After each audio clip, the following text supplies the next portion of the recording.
La Constantin. Alexandre Dumas. Published, 1840. Categories: Non-fiction, History. About Dumas, Alexandre Dumas, P.A.-Diaris born Dumas David à la Pailletterie, July 24, 1802 – December 5, 1870, was a French writer.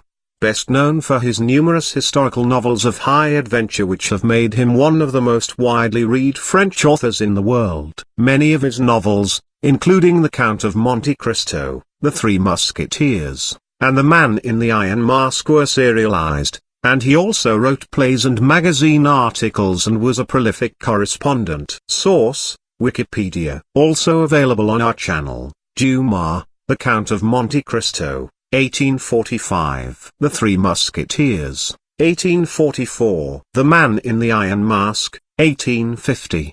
20 years after, 1845. The Borgias, 1840. 10 years later, 1848. The Vicomte of Brigillon, 1847. The Black Tulip, 1850. Louise de la Valliere, 1849. Ali Pacha, 1840. Chapter 1. Before beginning our story, we must warn the reader that it will not be worth his while to make researches among contemporary or other records as to the personage whose name it bears. For in truth neither Marie Leroux, widow of Jacques Constantin, nor her accomplice, Claude Perregord, was of sufficient importance to find a place on any list of great criminals, although it is certain that they were guilty of the crimes with which they were charged. It may seem strange that what follows is more a history of the retribution which overtook the criminals than a circumstantial description of the deeds for which they were punished, but the crimes were so revolting, and so unsuitable for discussion,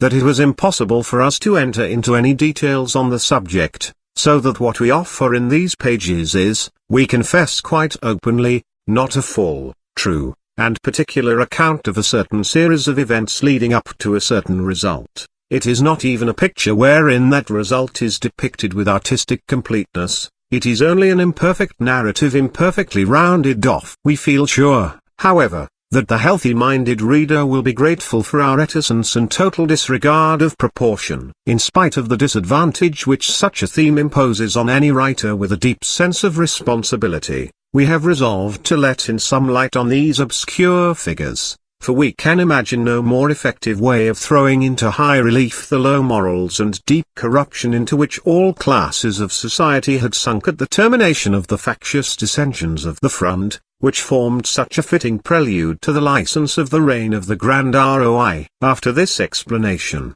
we shall, without further preamble, introduce the reader to a little tavern in Paris, situated in the Rue Saint-André des Arts, on an evening in November 1658. It was about 7 o'clock. Three gentlemen were seated at one of the tables in a low, smoky room. They had already emptied several bottles, and one of them seemed to have just suggested some madcap scheme to the others, the thought of which sent them off into shouts of laughter. "Pardieu," said one of them, who was the first to recover his breath, "I must say it would be an excellent trick." "Splendid," said another, "and if you like, Commander de Jars, we can try it this very evening." "All right, my worthy king's treasurer, provided my pretty nephew here won't be too much shocked." And as he spoke, de Jars gave to the youngest of the three a caressing touch on the cheek with the back of his hand. "That reminds me, de Jars," said the treasurer, "that word you have just said piques my curiosity. For some months now this little fellow here, Chevalier de Moranges, follows you about everywhere like your shadow. You never told us you had a nephew. Where the devil did you get him?" The commander touched the Chevalier's knee under the table, and he, as if to avoid speaking, slowly filled and emptied his glass. "Look here," said the treasurer, "do you want to hear a few plain words, such as I shall rap out when God takes me to task about the peccadilloes of my past life? I don't believe a word about the relationship. A nephew must be the son of either a brother or a sister. Now, your only sister is an abbess, and your late brother's marriage was childless. There is only one way of proving the relationship, and that is to confess that when your brother was young and wild he and love met, or else Madame l'abbesse. Take care, Treasurer Genin. No slander against my sister." "Well, then, Explain. You can't fool me. May I be hanged if I leave this place before I have dragged the secret out of you. Either we are friends or we are not. What you tell no one else you ought to tell me. What? Would you make use of my purse and my sword on occasion and yet have secrets from me? It's too bad. Speak, or our friendship is at an end. I give you fair warning that I shall find out everything and publish it abroad to court and city. When I strike a trail there's no turning me aside. It will be best for you to whisper your secret voluntarily into my ear, where it will be as safe as in the grave. How full of curiosity you are, my good friend, said Dumas, leaning one elbow on the table, and twirling the points of his moustache with his hand. But if I were to wrap my secret round the point of a dagger, would you not be too much afraid of pricking your fingers to pull it off? Not I, said the king's treasurer, beginning to twirl his moustache also. The doctors have always told me that I am of too full a complexion and that it would do me all the good in the world to be bled now and then. But what would be an advantage to me would be dangerous to you. It's easy to see from your jaundiced phiz that for you bloodletting is no cure. And you would really go that length? You would risk a duel if I refused to let you get to the bottom of my mystery? Yes, on my honor. Well, how is it to be? My dear boy, said Dumas to the youth, we are caught, and may as well yield gracefully. You don't know this big fellow as well as I do. He's obstinacy itself. You can make the most obstinate donkey go on by pulling its tail hard enough, but when Jeannin gets a notion into his pate, not all the legions of hell can get it out again. Besides that, he's a skillful fencer, so there's nothing for it but to trust him. Just as you like, said the young man. You know all my circumstances and how important it is that my secret should be kept. Oh. Among Jeannin's many vices there are a few virtues, and of these discretion is the greatest, so that his curiosity is harmless. A quarter of an hour hence he will let himself be killed rather than reveal what just now he is ready to risk his skin to find out, whether we will or no. Jeannin nodded approvingly, refilled the glasses, and raising his to his lips, said in a tone of triumph, I am listening, Commander. Well, if it must be, it must. First of all, learn that my nephew is not my nephew at all. Go on. That his name is not Moranges. And the next, I am not going to reveal his real name to you. Why not? Because I don't know feet myself, and no more does the Chevalier. What nonsense. No nonsense at all, but the sober truth. A few months ago the Chevalier carned to Paris, bringing me a letter of introduction from a German whom I used to know years ago. This letter requested me to look after the bearer and help him in his investigations. As you said just now, love and someone once met somewhere, and that was about all was known as to his origin. Naturally the young man wants to cut a figure in the world, and would like to discover the author of his existence, that he may have someone at hand to pay the debts he is going to incur. We have brought together every scrap of information we could collect as to this person, hoping to find therein a clue that we could follow up. To be quite open with you, and convince you at the same time how extremely prudent and discreet we must be, I must tell you that we think we have found one,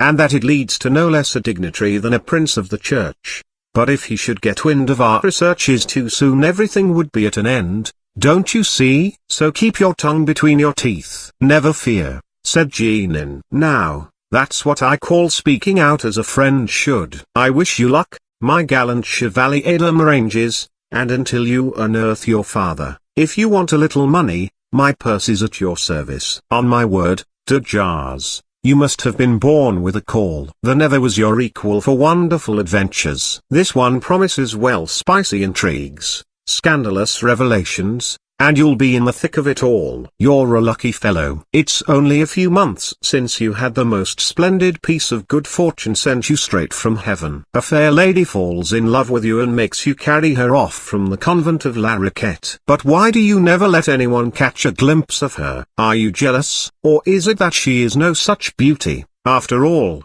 but old and wrinkled, like that knave of a Mazarin? I know what I'm about, answered Dumas, smiling. I have my very good reasons.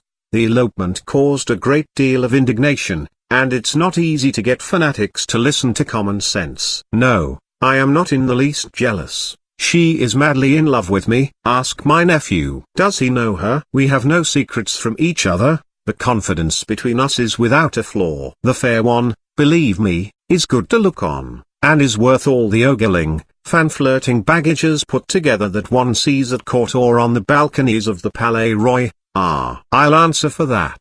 Isn't she, Maranges? I'm quite of your opinion, said the youth, exchanging with Dumas a singularly significant look, and you had better treat her well, uncle, or I shall play you some trick. Ah!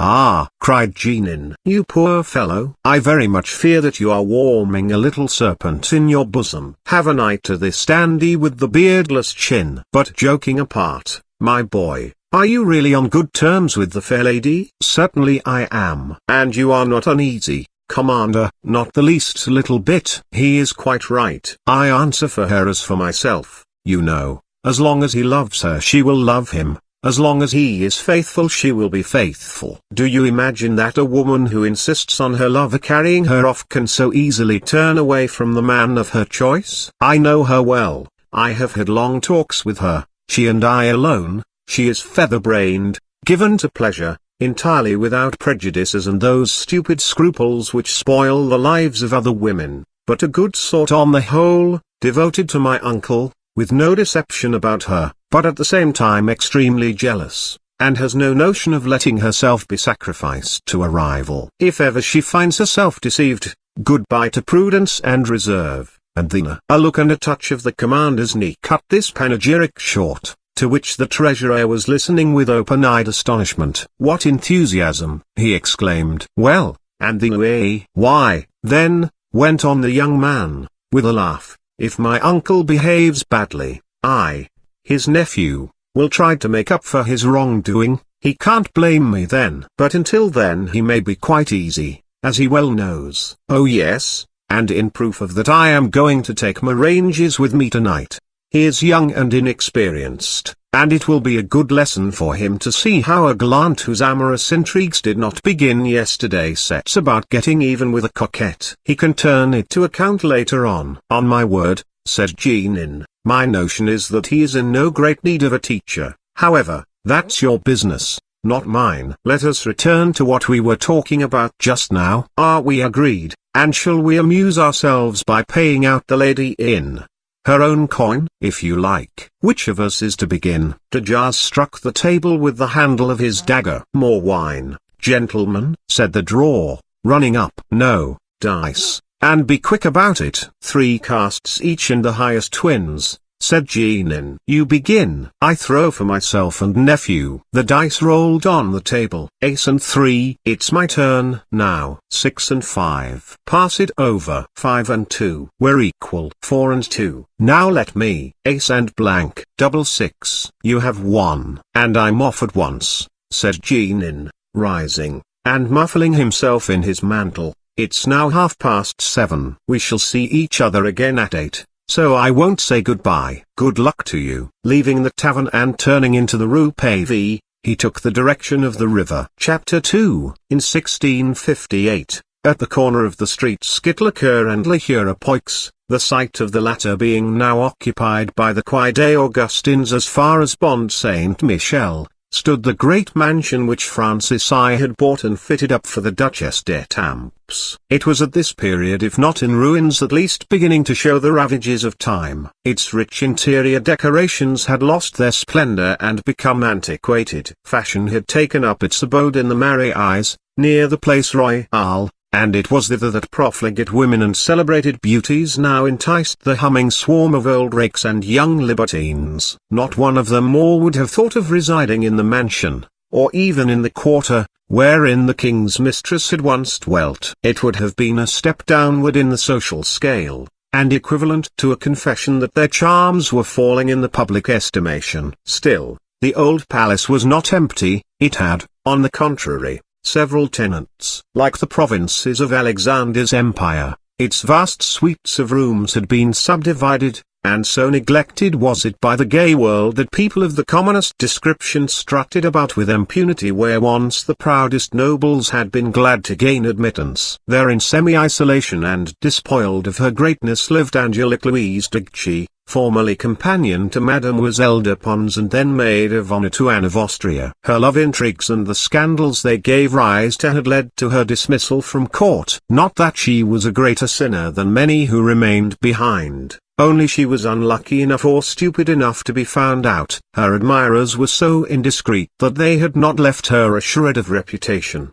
And in a court where a cardinal is the lover of a queen, a hypocritical appearance of decorum is indispensable to success. So Angelique had to suffer for the faults she was not clever enough to hide. Unfortunately for her, her income went up and down with the number and wealth of her admirers, so when she left the court all her possessions consisted of a few articles she had gathered together out of the wreck of her former luxury, and these she was now selling one by one to procure necessaries of life. While she looked back from afar with an envious sigh at the brilliant world from which she had been exiled, and longed for better days. All hope was not at an end for her. By a strange law which does not speak well for human nature, vice finds success easier to attain than virtue. There is no courtesan, no matter how low she has fallen, who cannot find a dupe ready to defend against the world an honor of which no vestige remains. A man who doubts the virtue of the most virtuous woman, who shows himself inexorably severe when he discovers the lightest inclination to falter in one whose conduct has hitherto been above reproach, will stoop and pick up out of the gutter a blighted and tarnished reputation and protect and defend it against all slights, and devote his life to the attempt to restore luster to the unclean thing dulled by the touch of many fingers. In her days of prosperity Commander de Jars and the king's treasurer had both fluttered round Mademoiselle de Guiche, and neither had fluttered in vain. Short as was the period necessary to overcome her scruples, in as short a period it dawned on the two candidates for her favor that each had a successful rival in the other, and that however potent as a reason for surrender the doubloons of the treasurer had been, the personal appearance of the commander had proved equally cogent. As both had felt for her only a passing fancy and not a serious passion, their explanations with each other led to no quarrel between them. Silently and simultaneously they withdrew from her circle, without even letting her know they had found her out, but quite determined to revenge themselves on her should a chance ever offer. However, other affairs of a similar nature had intervened to prevent their carrying out this laudable intention. Jeanne had laid siege to a more inaccessible beauty, who had refused to listen to his sighs for less than 30 crowns, paid in advance, and de Jars had become quite absorbed by his adventure with the convent boarder at La Raquette, and the business of that young stranger whom he passed off as his nephew. Mademoiselle de Guiche had never seen them again, and with her it was out of sight out of mind. At the moment when she comes into our story she was weaving her toils round a certain Duc de Vitry, whom she had seen at court, but whose acquaintance she had never made, and who had been absent when the scandalous occurrence which led to her disgrace came to light. He was a man of from 25 to 26 years of age, who idled his life away. His courage was undoubted, and being as credulous as an old libertine, he was ready to draw his sword at any moment to defend the lady whose cause he had espoused, should any insolent slanderer dare to hint there was a smirch on her virtue. Being deaf to all reports, he seemed one of those men expressly framed by heaven to be the consolation of fallen women, such a man as in our times a retired opera dancer or a superannuated professional beauty would welcome with open arms. He had only one fault: he was married. It is true he neglected his wife, according to the custom of the time, and it is probably also true that his wife cared very little about his infidelities. But still she was an insurmountable obstacle to the fulfillment of Mademoiselle de Guiche's hopes, who but for her might have looked forward to one day becoming a duchess. For about 3 weeks, however, at the time we are speaking of, the Duke had neither crossed her threshold nor written. He had told her he was going for a few days to Normandy, where he had large estates, but had remained absent so long after the date he had fixed for his return that she began to feel uneasy. What could be keeping him? Some new flame, perhaps. The anxiety of the lady was all the more keen, that until now nothing had passed between them but looks of languor and words of love. The Duke had laid himself and all he possessed at the feet of Angelique, and Angelique had refused his offer. A too prompt surrender would have justified the reports so wickedly spread against her, and, made wise by experience, She was resolved not to compromise her future as she had compromised her past. But while playing at virtue she had also to play at disinterestedness, and her pecuniary resources were consequently almost exhausted. She had proportioned the length of her resistance to the length of her purse, and now the prolonged absence of her lover threatened to disturb the equilibrium which she had established between her virtue and her money. So it happened that the cause of the lovelorn Duke de Vitry was in great peril just at the moment when de Jars and Jeannin resolved to approach the fair one anew. She was sitting lost in thought, pondering in all good faith on the small profit it was to a woman to be virtuous, when she heard voices in the antechamber. Then her door opened, and the king's treasurer walked in. As this interview and those which followed took place in the presence of witnesses, we are obliged to ask the reader to accompany us for a time to another part of the same house. We have said there were several tenants. Now the person who occupied the rooms next to those in which Mademoiselle de Guiche lived was a shopkeeper's widow called Draperly, who was owner of one of the 32 houses which then occupied the bridge Saint Michel. They had all been constructed at the owner's cost, in return for a lease forever. The widow Draperly's avowed age was 40, but those who knew her longest added another 10 years to that, so, to avoid error, let us say she was 45. She was a solid little body, rather stouter than was necessary for beauty. Her hair was black, her complexion brown, her eyes prominent and always moving, lively, active, and if one once yielded to her whims, exacting beyond measure, but until then buxom and soft,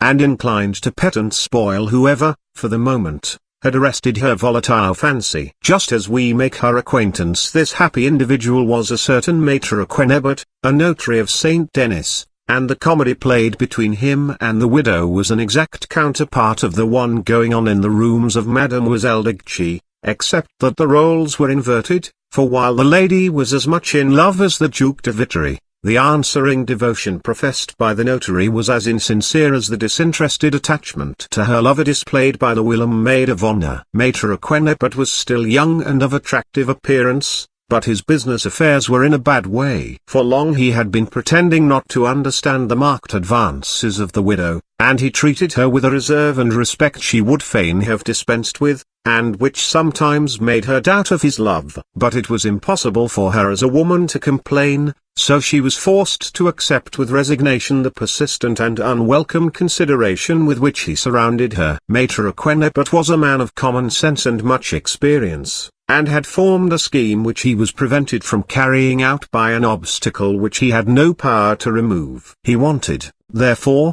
to gain time, for he knew that the day he gave the susceptible widow a legal right over him he would lose his independence. A lover to whose prayers the adored one remains deaf too long is a parchment to draw back in discouragement, but a woman whose part is restricted to awaiting those prayers, and answering with a yes or no, necessarily learns patience. Maître Quennebert would therefore have felt no anxiety as to the effect of his dilatoriness on the widow, were it not for the existence of a distant cousin of the late Monsieur Draperly, who was also paying court to her, and that with a warmth much greater than had hitherto been displayed by himself. This fact, in view of the state of the notary's affairs, forced him at last to display more energy. To make up lost ground and to outdistance his rival once more, he now began to dazzle the widow with fine phrases and delight her with compliments.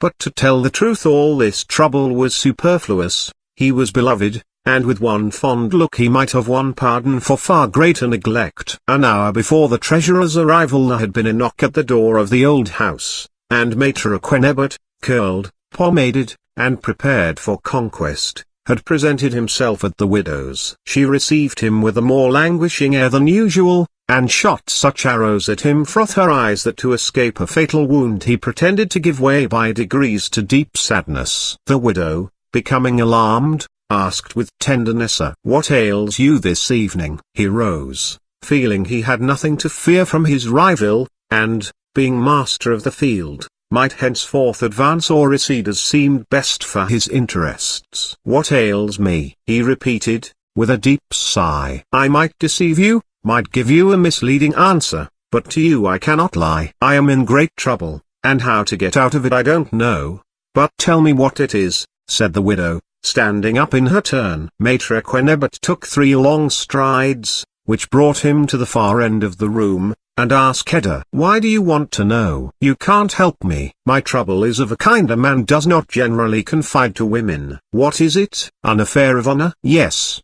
"Good God! You are going to fight!" she exclaimed, trying to seize him by the arm. "You are going to fight?" "Ah!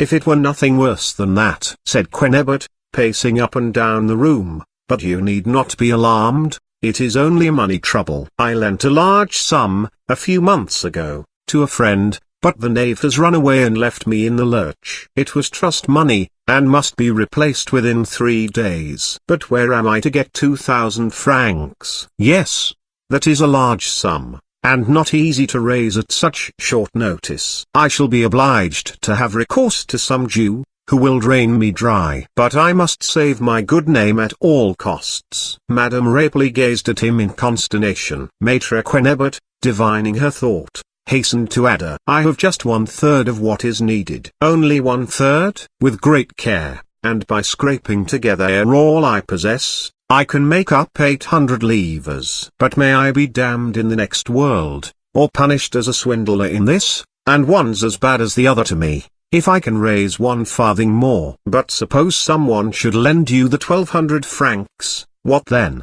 "Pardi, I should accept them," cried the notary as if he had not the least suspicion whom she could mean. "Do you happen to know anyone, my dear Madame Rapely?" The widow nodded affirmatively, at the same time giving him a passionate glance. "Tell me quick the name of this delightful person, and I shall go to him tomorrow morning." "You don't know what a service you are rendering me. And I was so near not telling you of the fix I was in, lest you should torment yourself uselessly." "Tell me his name." "Can you not guess it?" "How should I guess it?" "Think well. Does no one occur to you?" "No, no one," said Quennebert, with the utmost innocence. "Have you no friends?" "1 or 2. "Would they not be glad to help you?" "They might. But I have mentioned the matter to no one." "To no one, except you." "Well, well, Madame Rapely, I hope I don't understand you." "It's not possible. You would not humiliate me." "Come, come, it's a riddle, and I am too stupid to solve it. I give it up." "Don't tantalize me any longer. Tell me the name." The widow, somewhat abashed by this exhibition of delicacy on the part of Maitre Quennebert, blushed, cast down her eyes, and did not venture to speak. As the silence lasted some time, it occurred to the notary that he had been perhaps too hasty in his supposition, and he began to cast round for the best means of retrieving his blunder. "You do not speak," he said. "I see it was all a joke." "No," said the widow at last in a timid voice, "it was no joke. I was quite in earnest. But the way you take things is not very encouraging." "What do you mean?" "Pray, do you imagine that I can go on while you glare at me with that angry frown puckering your forehead, as if you had someone before you who had tried to insult you?" A sweet smile chased the frown from the notary's brow. Encouraged by the suspension of hostilities, Madame Rapely with sudden boldness approached him, and, pressing one of his hands in both her own, whispered "It is I who am going to lend you the money." He repulsed her gently, but with an air of great dignity, and said, "Madam, I thank you, but I cannot accept." "Why can't you?" At this he began to walk round and round the room, while the widow, who stood in the middle, turned as upon a pivot, keeping him always in view. This circus ring performance lasted some minutes before Quennebert stood still and said, "I cannot be angry with you, Madame Rapely. I know your offer was made out of the kindness of your heart, but I must repeat that it is impossible for me to accept it."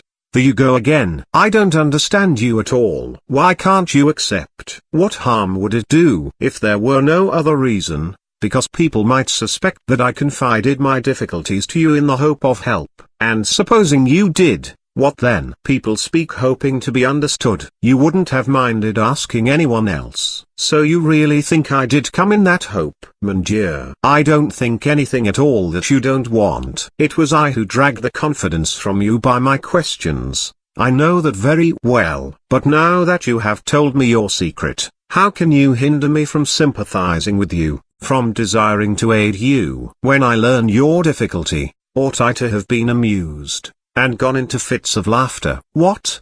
It's an insult to be in a position to render you a service. That's a strange kind of delicacy. Are you astonished that I should feel so strongly about it? Nonsense. Do you still think I meant to offend you? I look on you as the most honorable man in the world. If anyone were to tell me that he had seen you commit a base action, I should reply that it was a lie. Does that satisfy you? But suppose they got hold of it in the city, suppose it were reported that Maître Quennebert had taken money from Madame de Rapolli, would it be the same as if they said Maître Quennebert had borrowed 1,200 livres from Monsieur Robert or some other businessman? I don't see what difference it could make. But I do. What then? It's not easy to express, Butoe, but you exaggerate both the service and the gratitude you ought to feel. I think I know why you refuse. You're ashamed to take it as a gift, aren't you? Yes, I am. Well, I'm not going to make you a gift. Borrow 1,200 livres from me. For how long do you want the money? I really don't know how soon I can repay you. Let's say a year, and reckon the interest. Sit down there, you baby, and write out a promissory note. Maître Quennebert made some further show of resistance, but at last yielded to the widow's importunity. It is needless to say that the whole thing was a comedy on his part, except that he really needed the money. But he did not need it to replace a sum of which a faithless friend had robbed him, but to satisfy his own creditors, who, out of all patience with him, were threatening to sue him, and his only reason for seeking out Madame de Rapolli was to take advantage of her generous disposition towards himself. His feigned delicacy was intended to induce her to insist so urgently, that in accepting he should not fall too much in her esteem, but should seem to yield to force. And his plan met with complete success. For at the end of the transaction he stood higher than ever in the opinion of his fair creditor, on account of the noble sentiments he had expressed. The note was written out in legal form and the money counted down on the spot. "How glad I am," said she then, while Quennebert still kept up some pretence of delicate embarrassment, although he could not resist casting a stolen look at the bag of crowns lying on the table beside his cloak. "Do you intend to go back to St. Denis tonight?" Even had such been his intention, the notary would have taken very good care not to say so, for he foresaw the accusations of imprudence that would follow, the enumeration of the dangers by the way, and it was quite on the cards even that, having thus aroused his fears, his fair hostess should in deference to them offer him hospitality for the night, and he did not feel inclined for an indefinitely prolonged tete-a-tete. "No," he said, "I am going to sleep at Maître Terracin's, Rue des Poitevins. I have sent him word to expect me. But although his house is only a few yards distant,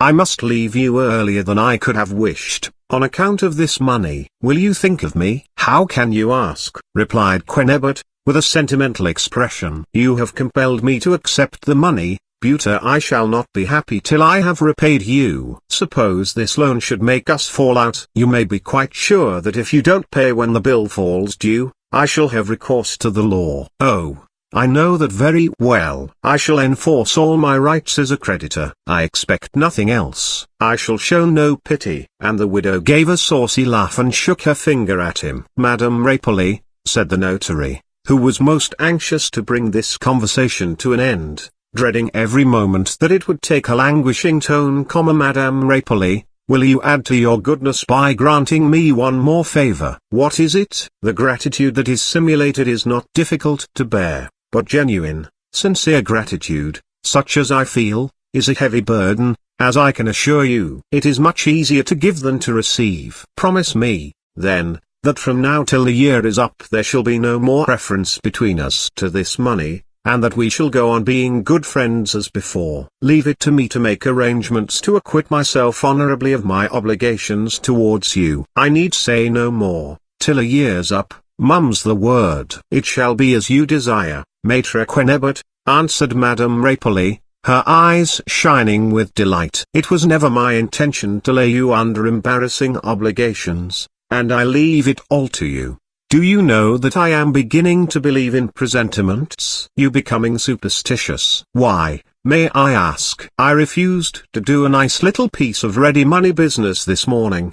"Did you?" "Yes, because I had a sort of feeling that made me resist all temptation to leave myself without cash. Imagine, I received a visit today from a great lady who lives in this house in the suite of apartments next to mine. What is her name? Mademoiselle Degchi. And what did she want with you? She called in order to ask me to buy, for 400 livres, some of her jewels which are well worth 600, for I understand such things. Or should I prefer it to lend her that sum and keep the jewels as security? It appears that Mademoiselle is in great straits. Degchi, do you know the name? I think I have heard it. They say she has had a stormy past, and has been greatly talked of, but then half of what one hears is lies. Since she came to live here she has been very quiet. No visitors except near a nobleman, a duke. Wait a moment. What's his name? The Duke de Vitry. And for over 3 weeks even he hasn't been near her. I imagine from this absence that they have fallen out,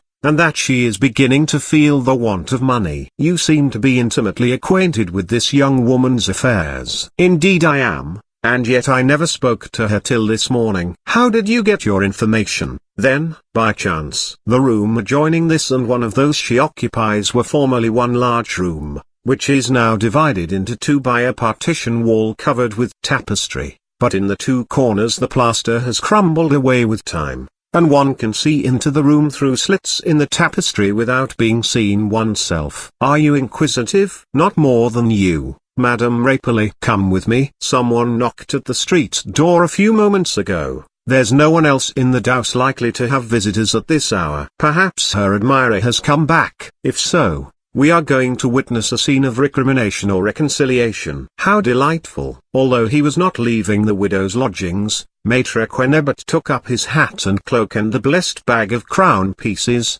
and followed Madame Rapely on tiptoe, who on her side moved as slowly as a tortoise and as lightly as she could. They succeeded in turning the handle of the door into the next room without making much noise.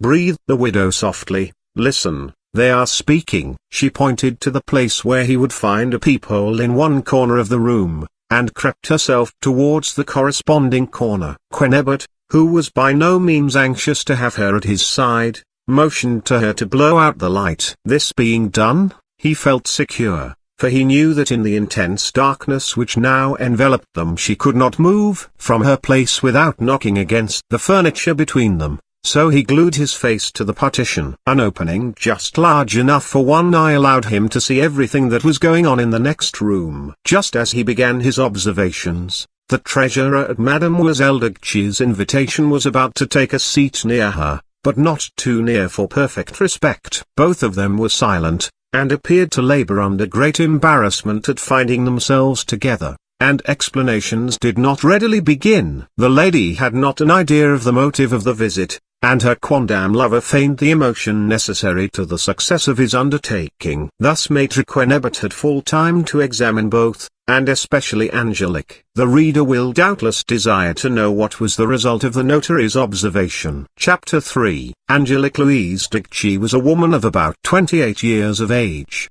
tall, dark, and well-made. The loose life she had led had, it is true, somewhat staled her beauty, marred the delicacy of her complexion, and coarsened the naturally elegant curves of her figure, but it is such women who from time immemorial have had the strongest attraction for profligate men. It seems as if dissipation destroyed the power to perceive true beauty, and the man of pleasure must be aroused to admiration by a bold glance and a meaning smile, and will only seek satisfaction along the trail left by vice. Louise Angelique was admirably adapted for her way of life. Not that her features wore an expression of shameless effrontery, or that the words that passed her lips bore habitual testimony to the disorders of her existence, but that under a calm and sedate demeanor there lurked a secret and indefinable charm. Many other women possessed more regular features, but none of them had a greater power of seduction. We must add that she owed that power entirely to her physical perfections, for except in regard to the devices necessary to her calling,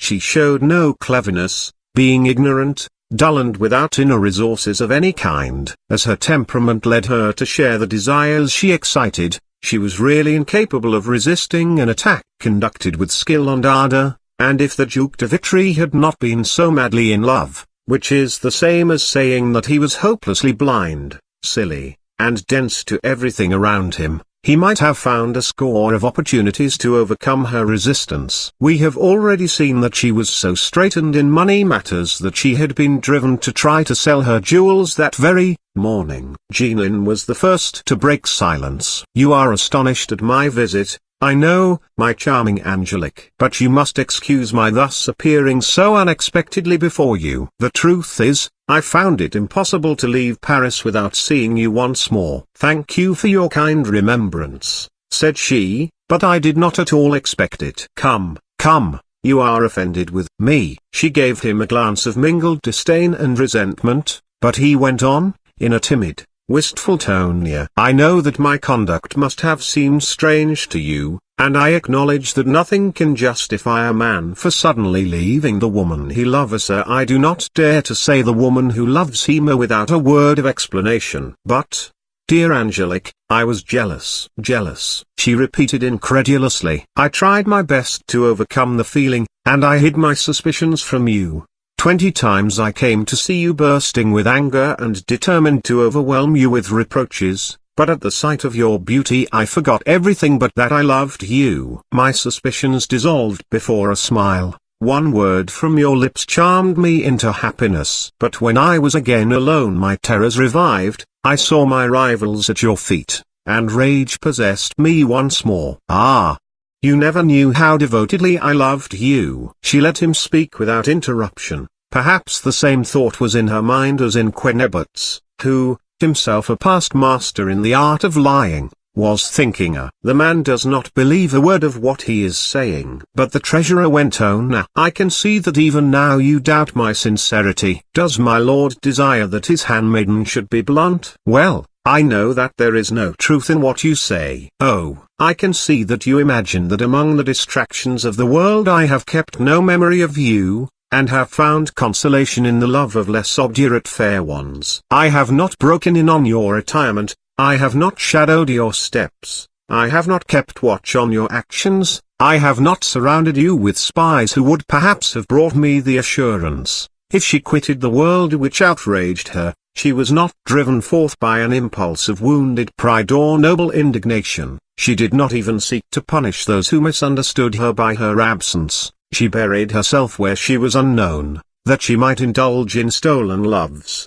Such were the thoughts that came to me, and yet I respected your hiding place, and today I am ready to believe you true, if you will merely say, 'I love no one else.'" Jeanine, who was as fat as a stage financier, paused here to gasp for the utterance of this string of banalities. This rigmarole of commonplaces had left him breathless. He was very much dissatisfied with his performance, and ready to curse his barren imagination. He longed to hit upon swelling phrases and natural and touching gestures, but in vain. He could only look at Mademoiselle de Guiche with a miserable, heartbroken air. She remained quietly seated, with the same expression of incredulity on her features. So there was nothing for it but to go on once more. "But this one assurance that I ask you will not give. So what I have here been told is true, you have given your love to him." She could not check a startled movement. "You see, it is only when I speak of him that I can overcome in you the insensibility which is killing me. My suspicions were true after all, you deceived me for his sake. Oh! The instinctive feeling of jealousy was right which forced me to quarrel with that man, to reject the perfidious friendship which he tried to force upon me. He has returned to town, and we shall meet.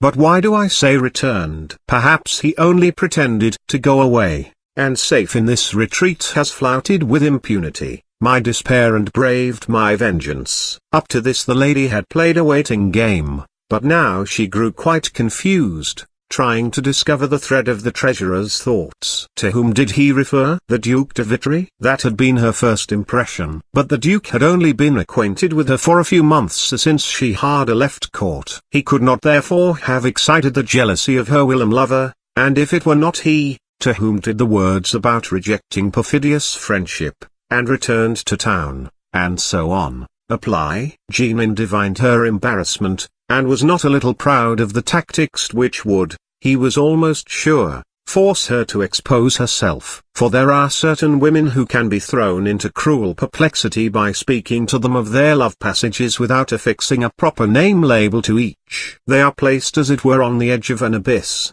and forced to feel their way in darkness. To say you have loved almost obliges them to ask whom. Nevertheless, this was not the word uttered by Mademoiselle de Guiche while she ran through in her head a list of possibilities.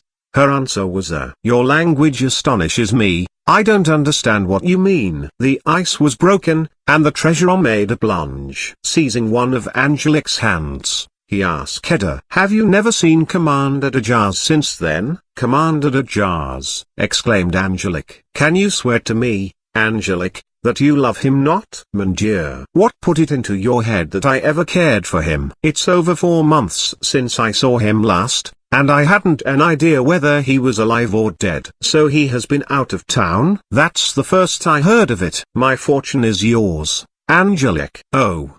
Assure me once again that you do not love him or that you never loved him," he pleaded in a faltering voice, fixing a look of painful anxiety upon her. He had no intention of putting her out of countenance by the course he took. He knew quite well that a woman like Angelique is never more at her ease than when she has a chance of telling an untruth of this nature. Besides, he had prefaced this appeal by the magic words, "My fortune is yours," and the hope thus aroused was well worth a perjury. So she answered boldly and in a steady voice, while she looked straight into his eyes. "Never." "I believe you," exclaimed Jeannin, going down on his knees and covering with his kisses the hand he still held. "I can taste happiness again." "Listen, Angelique. I am leaving Paris, my mother is dead, and I am going back to Spain. Will you follow me thither?" "Yeah, follow you?" "I hesitated long before finding you out, so much did I fear a repulse. I set out tomorrow. Quit Paris, leave the world which has slandered you,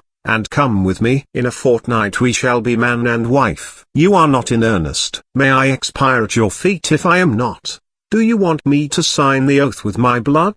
"Rise," she said in a broken voice. "Have I at last found a man to love me and compensate me for all the abuse that has been showered on my head? 1,000 times I thank you, not for what you are doing for me, but for the balm you pour on my wounded spirit. Even if you were to say to me now, 'After all, I am obliged to give you up,' the pleasure of knowing you esteem me would make up for all the rest. It would be another happy memory to treasure along with my memory of our love, which was ineffaceable, although you so ungratefully suspected me of having deceived you." The treasurer appeared fairly intoxicated with joy. He indulged in 1,000 ridiculous extravagances and exaggerations, and declared himself the happiest of men. Mademoiselle de Guiche, who was desirous of being prepared for every peril, asked him in a coaxing tone, "Who can have put it into your head to be jealous of the commander? Has he been base enough to boast that I ever gave him my love?" "No,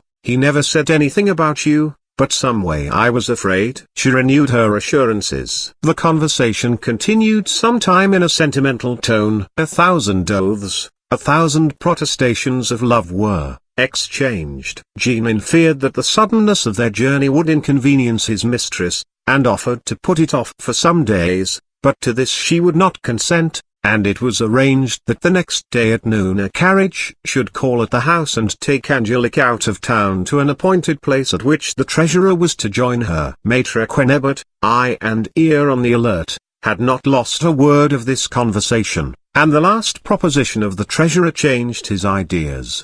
"Pardi," he said to himself, "it looks as if this good man were really going to let himself be taken in and done for. It is singular how very clear-sighted we can be about things that don't touch us. This poor fly is going to let himself be caught by a very clever spider, or I'm much mistaken. Very likely my widow is quite of my opinion, and yet in what concerns herself she will remain stone blind. Well, such is life. We have only 2 parts to choose between, we must be either knave or fool. What's Madame Rapley doing, I wonder?" At this moment he heard a stifled whisper from the opposite corner of the room, but, protected by the distance and the darkness, he let the widow murmur on, and applied his eye once more to his peephole. What he saw confirmed his opinion. The damsel was springing up and down, laughing, gesticulating, and congratulating herself on her unexpected good fortune. Just imagine, he loves me like that, she was saying to herself. Poor Jeanine. When I remember how I used to hesitate, how fortunate that Commander de Jars, one of the most vain and indiscreet of men, never babbled about me. Yes, we must leave town tomorrow without fail. I must not give him time to be enlightened by a chance word. But the Duc de Vitry? I am really sorry for him. However, why did he go away, and send no word? And then, he's a married man. Ah! If I could only get back again to court some day. A broken bar, who would ever have expected such a thing? Good God! I must keep talking to myself, to be sure I'm not dreaming. Yes, he was there, just now, at my feet, saying to me, Angelique, you are going to become my wife. One thing is sure, he may safely entrust his honor to my care. It would be infamous to betray a man who loves me as he does. Who will give me his name? Never, no, never will I give him cause to reproach me. I would rather A loud and confused noise on the stairs interrupted this soliloquy. At one moment bursts of laughter were heard, and the next angry voices. Then a loud exclamation, followed by a short silence. Being alarmed at this disturbance in a house which was usually so quiet, Mademoiselle de Guiche approached the door of her room, intending either to call for protection or to lock herself in, when suddenly it was violently pushed open. She recoiled with fright, exclaiming, Commander de Jars. On my word, said Quenebert behind the arras, 'tis as amusing as a play. Is the commander also going to offer to make an honest woman of her? But what do I see? He had just caught sight of the young man on whom de Jars had bestowed the title and name of Chevalier de Moranges, and whose acquaintance the reader has already made at the tavern in the Rue Saint-André des Arts. His appearance had as great an effect on the notary as a thunderbolt. He stood motionless, trembling, breathless, his knees ready to give way beneath him, everything black before his eyes. However, he soon pulled himself together, and succeeded in overcoming the effects of his surprise and terror. He looked once more through the hole in the partition, and became so absorbed that no one in the whole world could have got a word from him just then. The devil himself might have shrieked into his ears unheeded, and a naked sword suspended over his head would not have induced him to change his place. Chapter 4. Before Mademoiselle de Guiche had recovered from her fright, the commander spoke. As I am a gentleman, my beauty, if you were the abbess of Montmartre, you could not be more difficult of access. I met a blackguard on the stairs who tried to stop me, and whom I was obliged to thrash soundly. Is what they told me on my return true? Are you really doing penance, and do you intend to take the veil? Sir, answered Angelique, with great dignity, whatever may be my plans, I have a right to be surprised at your violence and at your intrusion at such an hour. Before we go any farther, said de Jars, whirling round on his heels, allow me to present to you my nephew, the Chevalier de Moranges. Chevalier de Moranges, muttered Quenebert, on whose memory in that instant the name became indelibly engraven. A young man, continued the commander, who has come back with me from abroad. Good style, as you see, charming appearance. Now, you young innocent, lift up your great black eyes and kiss madame's hand. I allow it. Monsieur le Commander, leave my room, begone, or I shall call away. Whom, then? Your lackeys. But I have beaten the only one you keep, as I told you, and it will be some time before he'll be in a condition to light me downstairs. Begone, indeed. Is that the way you receive an old friend? Pray be seated, Chevalier. He approached Mademoiselle de Guiche, and, despite her resistance, seized hold of one of her hands, and forcing her to sit down, seated himself beside her. That's right, my girl, said he, now let us talk sense. I understand that before a stranger you consider yourself obliged to appear astonished at my ways of going on. But he knows all about us, and nothing he may see or hear will surprise him. So a truce to prudery. I came back yesterday, but I could not make out your hiding place till today. Now I'm not going to ask you to tell me how you have gone on in my absence. God and you alone know, and while he will tell me nothing, you would only tell me fibs, and I want to save you from that venial sin at least. But here I am, in as good spirits as ever, more in love than ever, and quite ready to resume my old habits. Meantime the lady, quite subdued by his noisy entrance and ruffianly conduct, and seeing that an assumption of dignity would only draw down on her some fresh impertinence, appeared to resign herself to her position. All this time Quenebert never took his eyes from the Chevalier, who sat with his face towards the partition. His elegantly cut costume accentuated his personal advantages. His jet-black hair brought into relief the whiteness of his forehead. His large dark eyes with their veined lids and silky lashes had a penetrating and peculiar expression, or mixture of audacity and weakness. His thin and somewhat pale lips were apparent to curl in an ironical smile.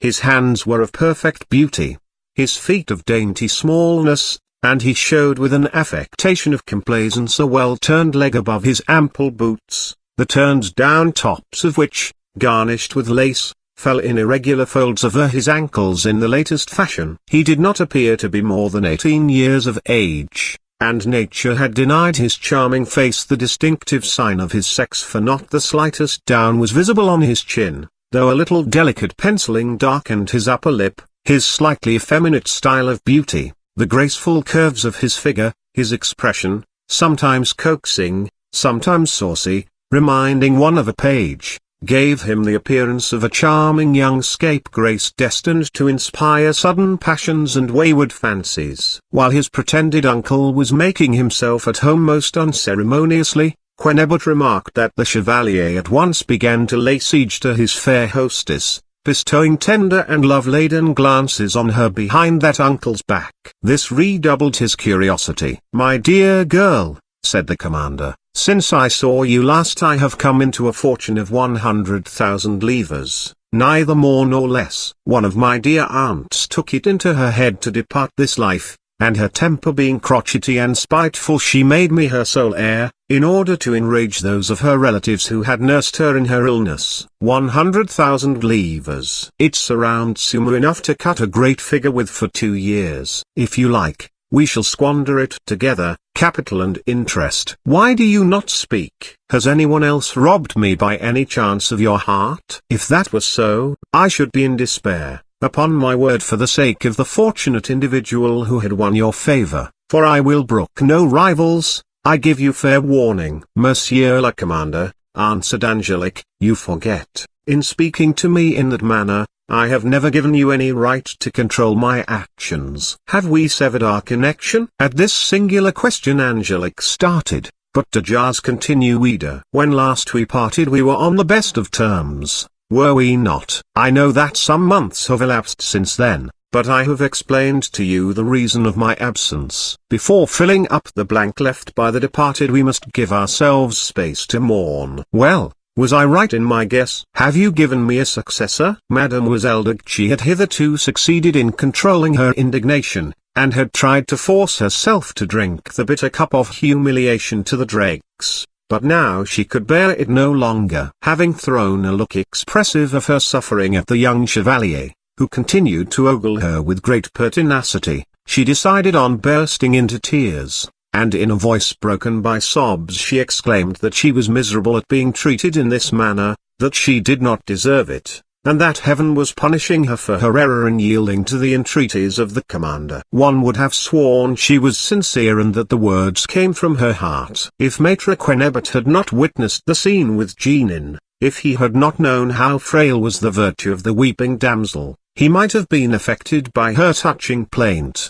The Chevalier appeared to be deeply moved by Angelique's grief, and while his uncle was striding up and down the room and swearing like a trooper, he gradually approached her and expressed by signs the compassion he felt. Meantime the notary was in a strange state of mind. He had not yet made up his mind whether the whole thing was a joke arranged between de Jars and Jeannin or not. But of one thing he was quite convinced: the sympathy which Chevalier de Moranges was expressing by passionate sighs and glances was the merest hypocrisy. Had he been alone, nothing would have prevented his dashing head foremost into this imbroglio, in scorn of consequence, convinced that his appearance would be as terrible in its effect as the head of Medusa. But the presence of the widow restrained him. Why ruin his future and dry up the golden spring which had just begun to gush before his eyes, for the sake of taking part in a melodrama? Prudence and self-interest kept him in the side scenes. The tears of the fair one and the glances of the chevalier awoke no repentance in the breast of the commander. On the contrary, he began to vent his anger in terms still more energetic. He strode up and down the oaken floor till it shook under his spurred heels. He stuck his plumed hat on the side of his head, and displayed the manners of a bully in a Spanish comedy. Suddenly he seemed to have come to a swift resolution. The expression of his face changed from rage to icy coldness, and walking up to Angelique, he said, with a composure more terrible than the wildest fury, "My rival's name? You shall never learn it from me, madam. His name? Never. I have borne your insults too long. I am not responsible to you for my actions. Well, I shall learn it, in spite of you, and I know to whom to apply. Do you think you can play fast and loose with me and my love? No, no. I used to believe in you. I turned a deaf ear to your traducers. My mad passion for you became known. I was the jest and the butt of the town. But you have opened my eyes, and at last I see clearly on whom my vengeance ought to fall. He was formerly my friend, and I would believe nothing against him. Although I was often warned, I took no notice. But now I will seek him out, and say to him, you have stolen what was mine, you are a scoundrel. It must be your life, or mine.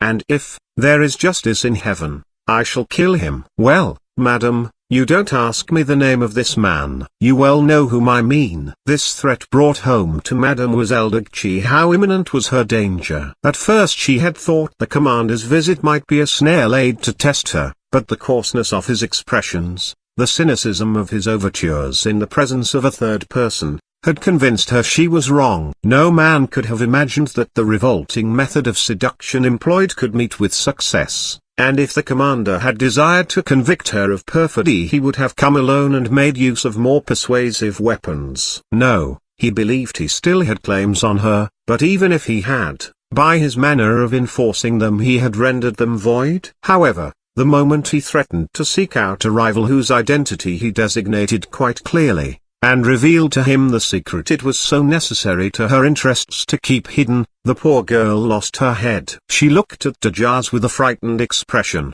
and said in a trembling voice, I don't know whom you mean. You don't know? Well, I shall commission the king's treasurer, Jean de Castille, to come here tomorrow and tell you, an hour before our duel." "Oh no. No, promise me you will not do that," cried she, clasping her hands. "Adieu, madam. Do not leave me thus. I cannot let you go till you give me your promise." She threw herself on her knees and clung with both her hands to de Jars' cloak, and appealing to Chevalier de Moranges, said, "You are young, monsieur. I have never done you any harm. Protect me, have pity on me, help me to soften him." "Uncle," said the Chevalier in a pleading tone, "be generous, and don't drive this woman to despair." "Prayers are useless," answered the commander. "What do you want me to do?" said Angelique. "Shall I go into a convent to atone?" "I am ready to go." "Shall I promise never to see him again?" "For God's sake, give me a little time. Put off your vengeance for one single day. Tomorrow evening, I swear to you, you will have nothing more to fear from me." "I thought myself forgotten by you and abandoned, and how should I think otherwise? You left me without a word of farewell. You stayed away and never sent me a line. And how do you know that I did not weep when you deserted me, leaving me to pass my days in monotonous solitude? How do you know that I did not make every effort to find out why you were so long absent from my side? You say you had left town, but how was I to know that? Oh! Promise me, if you love me, to give up this duel. Promise me not to seek that man out tomorrow." The poor creature hoped to work wonders with her eloquence, her tears, her pleading glances. On hearing her prayer for a reprieve of 24 hours, swearing that after that she would never see Jean in again, the commander and the chevalier were obliged to bite their lips to keep from laughing outright. But the former soon regained his self-possession, and while Angelique, still on her knees before him, pressed his hands to her bosom, He forced her to raise her head, and looking straight into her eyes, said, "Tomorrow, madam, if not this evening, he shall know everything, and a meeting shall take place." Then pushing her away, he strode towards the door. "Oh, how unhappy I am!" exclaimed Angelique. She tried to rise and rush after him, but whether she was really overcome by her feelings, or whether she felt the one chance of prevailing left her was to faint, she uttered a heart-rending cry, and the Chevalier had no choice but to support her sinking form. De Jars, on seeing his nephew staggering under this burden, gave a loud laugh, and hurried away. 2 minutes later he was once more at the tavern in the Rue Saint-André des Arts. "How's this?" "Alone," said Jeannin. "Alone? What have you done with the Chevalier?" "I left him with our charmer, who was unconscious, overcome with grief, exhausted. Ha! Ha! Ha!" She fell fainting into his arms. "Ha! Ha! Ha!" It's quite possible that the young rogue, being left with her in such a condition, may cut me out. "Do you think so?" Ha! Ha! Ha! And De Jars laughed so heartily and so infectiously that his worthy friend was obliged to join in, and laughed till he choked. In the short silence which followed the departure of the commander, Maître Quennebut could hear the widow still murmuring something, but he was less disposed than ever to attend to her. "On my word," said he, "the scene now going on is more curious than all that went before. I don't think that a man has ever found himself in such a position as mine. Although my interests demand that I remain here and listen, yet my fingers are itching to box the ears of the Chevalier de Moranges. If there were only some way of getting at a proof of all this. Ah! Now we shall hear something. The hussy is coming to herself." And indeed Angelique had opened her eyes and was casting wild looks around her. She put her hand to her brow several times, as if trying to recall clearly what had happened. "Is he gone?" she exclaimed at last. "Oh, why did you let him go?" "You should not have minded me, but kept him here." "Be calm," answered the Chevalier, "be calm, for heaven's sake. I shall speak to my uncle and prevent his ruining your prospects. Only don't weep any more, your tears break my heart." "Ah, my God! How cruel it is to distress you so. I should never be able to withstand your tears, no matter what reason I had for anger. A look from you would make me forgive you everything." "Noble young man," said Angelique. "Idiot," muttered Maître Quennebut, swallow the honey of his words. "Do but how the deuce is it going to end? Not Satan himself ever invented such a situation. But then I could never believe you guilty without proof, irrefutable proof, and even then a word from you would fill my mind with doubt and uncertainty again. Yes, were the whole world to accuse you and swear to your guilt, I should still believe your simple word. I am young, madam, I have never known love as yet until an instant ago I had no idea that more quickly than an image can excite the admiration of the eye, a thought can enter the heart and stir it to its depths, and features that one may never again behold leave a lifelong memory behind. But even if a woman of whom I knew absolutely nothing were to appeal to me, exclaiming, 'I implore your help, your protection,' I should, without stopping to consider, place my sword and my arm at her disposal, and devote myself to her service. How much more eagerly would I die for you, madam, whose beauty has ravished my heart. What do you demand of me? Tell me what you desire me to do. Prevent this duel. Don't allow an interview to take place between your uncle and the man whom he mentioned. Tell me you will do this, and I shall be safe, for you have never learned to lie. I know." "Of course he hasn't, you may be sure of that, you simpleton," muttered Maître Quennebut in his corner. "If you only knew what a mere novice you are at that game compared with the Chevalier. If you only knew whom you had before you. At your age," went on Angelique, "one cannot feigner the heart is not yet hardened, and is capable of compassion.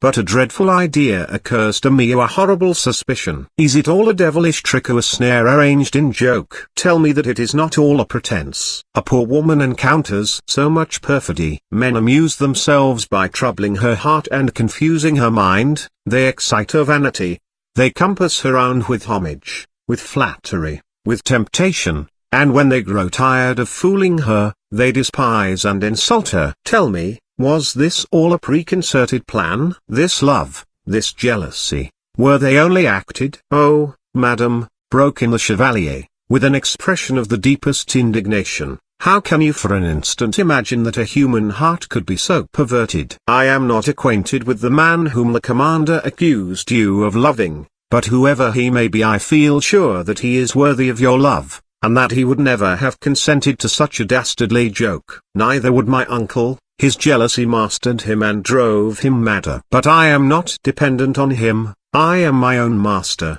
and can do as I please. I will hinder this duel. I will not allow the illusion and ignorance of him who loves you and, alas that I must say it, whom you love, to be dispelled, for it is in them he finds his happiness. Be happy with him. As for me, I shall never see you again, but the recollection of this meeting, the joy of having served you, will be my consolation. Angelique raised her beautiful eyes, and gave the Chevalier a long look which expressed her gratitude more eloquently than words. May I be hanged, thought Maitre Quennebert, if the baggage isn't making eyes at him already. But one who is drowning clutches at a straw. Enough, madam, said the Chevalier, I understand all you would say. You thank me in his name, and ask me to leave you. I obey. Yes, madam, I am going. At the risk of my life I will prevent this meeting, I will stifle this fatal revelation. But grant me one last prayer, permit me to look forward to seeing you once more before I leave this city,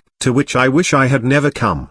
But I shall quit it in a day or two, tomorrow perhaps, so as soon as I know that your happiness is assured. Oh, do not refuse my last request, let the light of your eyes shine on me for the last time. After that I shall depart, I shall fly far away forever. But if perchance, in spite of every effort, I fail, if the commander's jealousy should make him impervious to my entreaties or to my tears, if he whom you love should come and overwhelm you with reproaches and then abandon you, would you drive me from your presence if I should then say, I love you? Answer me, I beseech you. Go, said she, and prove worthy of my gratitude or my love. Seizing one of her hands, the Chevalier covered it with passionate kisses. Such bare-faced impudence surpasses everything I could have imagined, murmured Quennebert. Fortunately, the play is over for tonight. If it had gone on any longer, I should have done something foolish. The lady hardly imagines what the end of the comedy will be. Neither did Quennebert. It was an evening of adventures. It was written that in the space of 2 hours Angelique was to run the gamut of all the emotions, experience all the vicissitudes to which a life such as she led is exposed: hope, fear, happiness, mortification, falsehood, love that was no love, intrigue within intrigue, and, to crown all, a totally unexpected conclusion. Chapter 5. The Chevalier was still holding Angelique's hand when a step resounded outside, and a voice was heard. Can it be that he has come back? Exclaimed the damsel, hastily freeing herself from the passionate embrace of the Chevalier. It's not possible. Mon Dieu, mon Dieu. It's his voice. She grew pale to the lips, and stood staring at the door with outstretched arms, unable to advance or recede. The Chevalier listened, but felt sure the approaching voice belonged neither to the commander nor to the treasurer. His voice, thought Quennebert to himself, can this be yet another aspirant to her favor? The sound came nearer. Hide yourself, said Angelique, pointing to a door opposite to the partition behind which the widow and the notary were ensconced. Hide yourself there.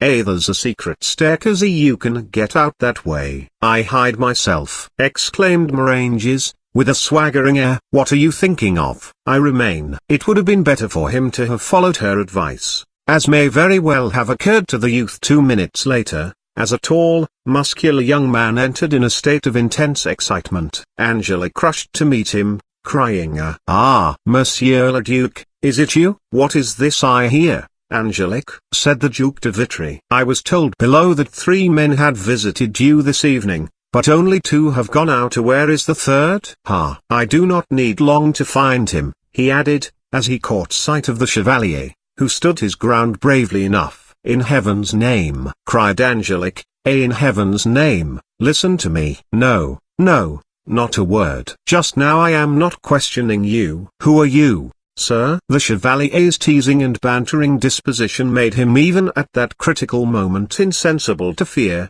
So he retorted insolently, "Whoever I please to be, sir, and on my word I find the tone in which you put your question delightfully amusing." The Duke sprang forward in a rage, laying his hand on his sword. Angelique tried in vain to restrain him. "You want to screen him from my vengeance, you false one," said he, retreating a few steps, so as to guard the door.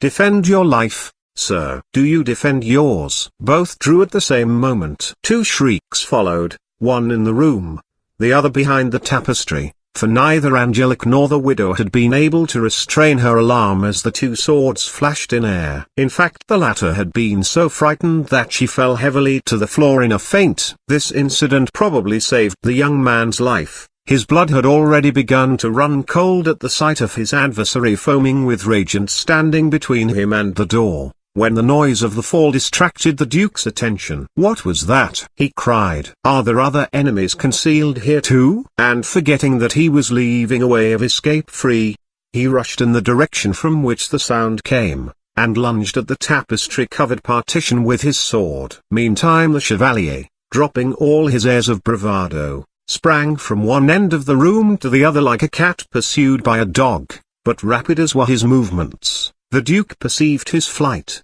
and dashed after him at the risk of breaking both his own neck and the Chevalier's by a chase through unfamiliar rooms and downstairs which were plunged in darkness. All this took place in a few seconds, like a flash of lightning. Twice, with hardly any interval, the street door opened and shut noisily, and the two enemies were in the street, one pursued and the other pursuing. "My God, just to think of all that has happened is enough to make one die of fright," said Mademoiselle de Guiche. "What will come next, I should like to know. And what shall I say to the Duke when he comes back?" Just at this instant a loud cracking sound was heard in the room. Angelique stood still, once more struck with terror, and recollecting the cry she had heard. Her hair, which was already loosened, escaped entirely from its bonds, and she felt it rise on her head as the figures on the tapestry moved and bent towards her. Falling on her knees and closing her eyes, she began to invoke the aid of God and all the saints. But she soon felt herself raised by strong arms,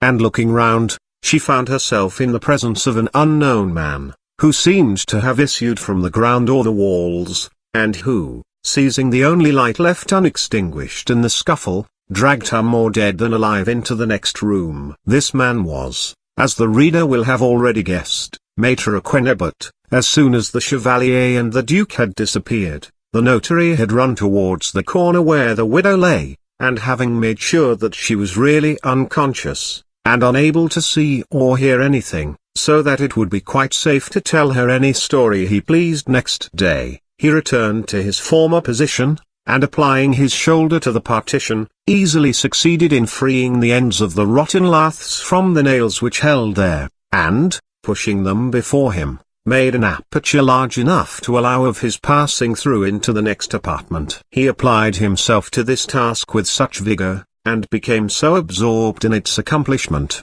that he entirely forgot the bag of 1,200 livres which the widow had given him. "Who are you? What do you want with me?" cried Mademoiselle de Guiche, struggling to free herself. "Silence," was Quennebert's answer. "Don't kill me, for pity's sake." "Who wants to kill you?" "But be silent, I don't want your shrieks to call people here. I must be alone with you for a few moments. Once more I tell you to be quiet, unless you want me to use violence. If you do what I tell you, no harm shall happen to you." "But who are you, monsieur?" "I am neither a burglar nor a murderer, that's all you need to know. The rest is no concern of yours." "Have you writing materials at hand?" "Yes, monsieur, there they are, on that table." "Very well. Now sit down at the table." "Why?" "Sit down, and answer my questions." "The first man who visited you this evening was M. Genin, was he not?" "Yes, M. Genin de Castille, the king's treasurer?" "Yes." "All right." "The second was Commander de Jars, and the young man he brought with him was his nephew, the Chevalier de Maranges. The last comer was a duke, am I not right?" "The Duc de Vitry." "Now write from my dictation." He spoke very slowly, and Mademoiselle de Guiche, obeying his commands, took up her pen. "Today," dictated Quennebert, "today, this 20th day of the month of November, in the year of the Lord 1658. Yeah. What is your full name? Angelique Louise Dugchy.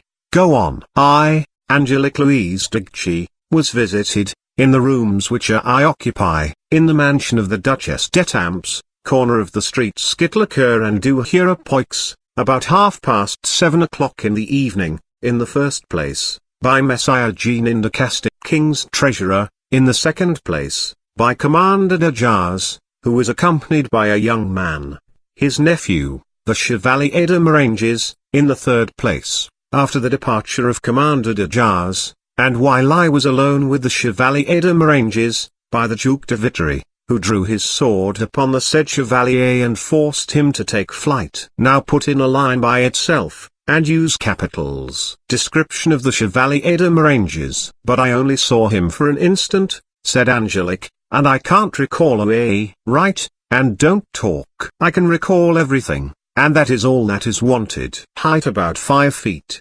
The Chevalier, said Quennebert, interrupting himself, is 4 feet 11 inches 3 lines and a half. But I don't need absolute exactness. Angelique gazed at him in utter stupefaction.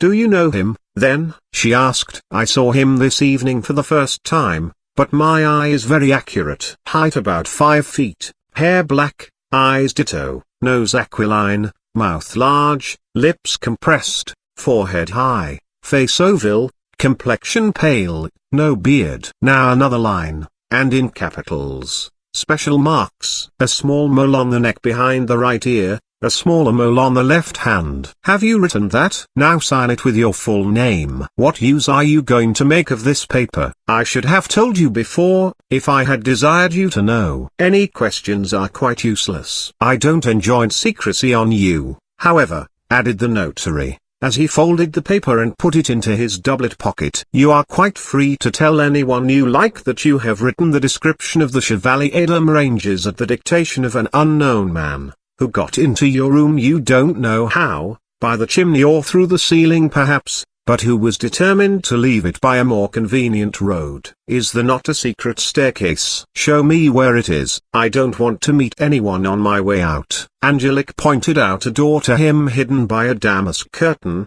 and Quennebert, saluting her, opened it and disappeared, leaving Angelique convinced that she had seen the devil in person. Not until the next day did the sight of the displaced partition explain the apparition, but even then so great was her fright, so deep was the terror which the recollection of the mysterious man inspired, that despite the permission to tell what had happened she mentioned her adventure to no one, and did not even complain to her neighbor, Madame Rapoli, of the inquisitiveness which had led the widow to spy on her actions. Chapter 6. We left de Jars and Jean roaring with laughter, in the tavern in the Rue Saint-André des Arts. What? Said the treasurer.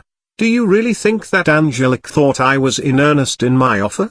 That she believes in all good faith I intend to marry her? You may take my word for it. If it were not so, do you imagine she would have been in such desperation? Would she have fainted at my threat to tell you that I had claims on her as well as you? To get married. Why, that is the goal of all such creatures, and there is not one of them who can understand why a man of honor should blush to give her his name. If you had only seen her terror, her tears, they would have either broken your heart or killed you with laughter. Well, said Jean, it is getting late. Are we going to wait for the Chevalier? Let us call for him. Very well. Perhaps he has made up his mind to stay. If so, we shall make a horrible scene, cry treachery and perjury, and trounce your nephew well. Let's settle our score and be off. They left the wine shop, both rather the worse for the wine they had so largely indulged in. They felt the need of the cool night air, so instead of going down the Rue Pavée they resolved to follow the Rue Saint-André des Arts as far as the Pont Saint-Michel,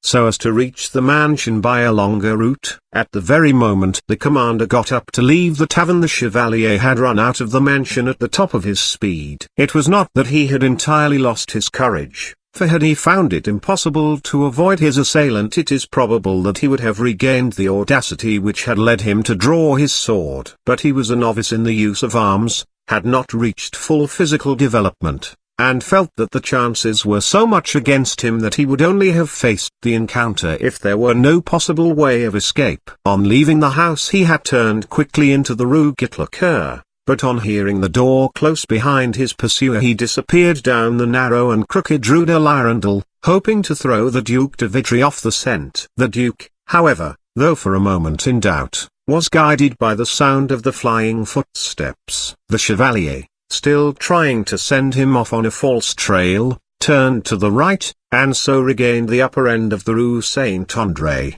and ran along it as far as the church, the site of which is occupied by the square of the same name today. Here he thought he would be safe, for, as the church was being restored and enlarged, heaps of stone stood all round the old pile. He glided in among these, and twice heard Vitry searching quite close to him, and each time stood on guard expecting an onslaught. This marching and counter-marching lasted for some minutes.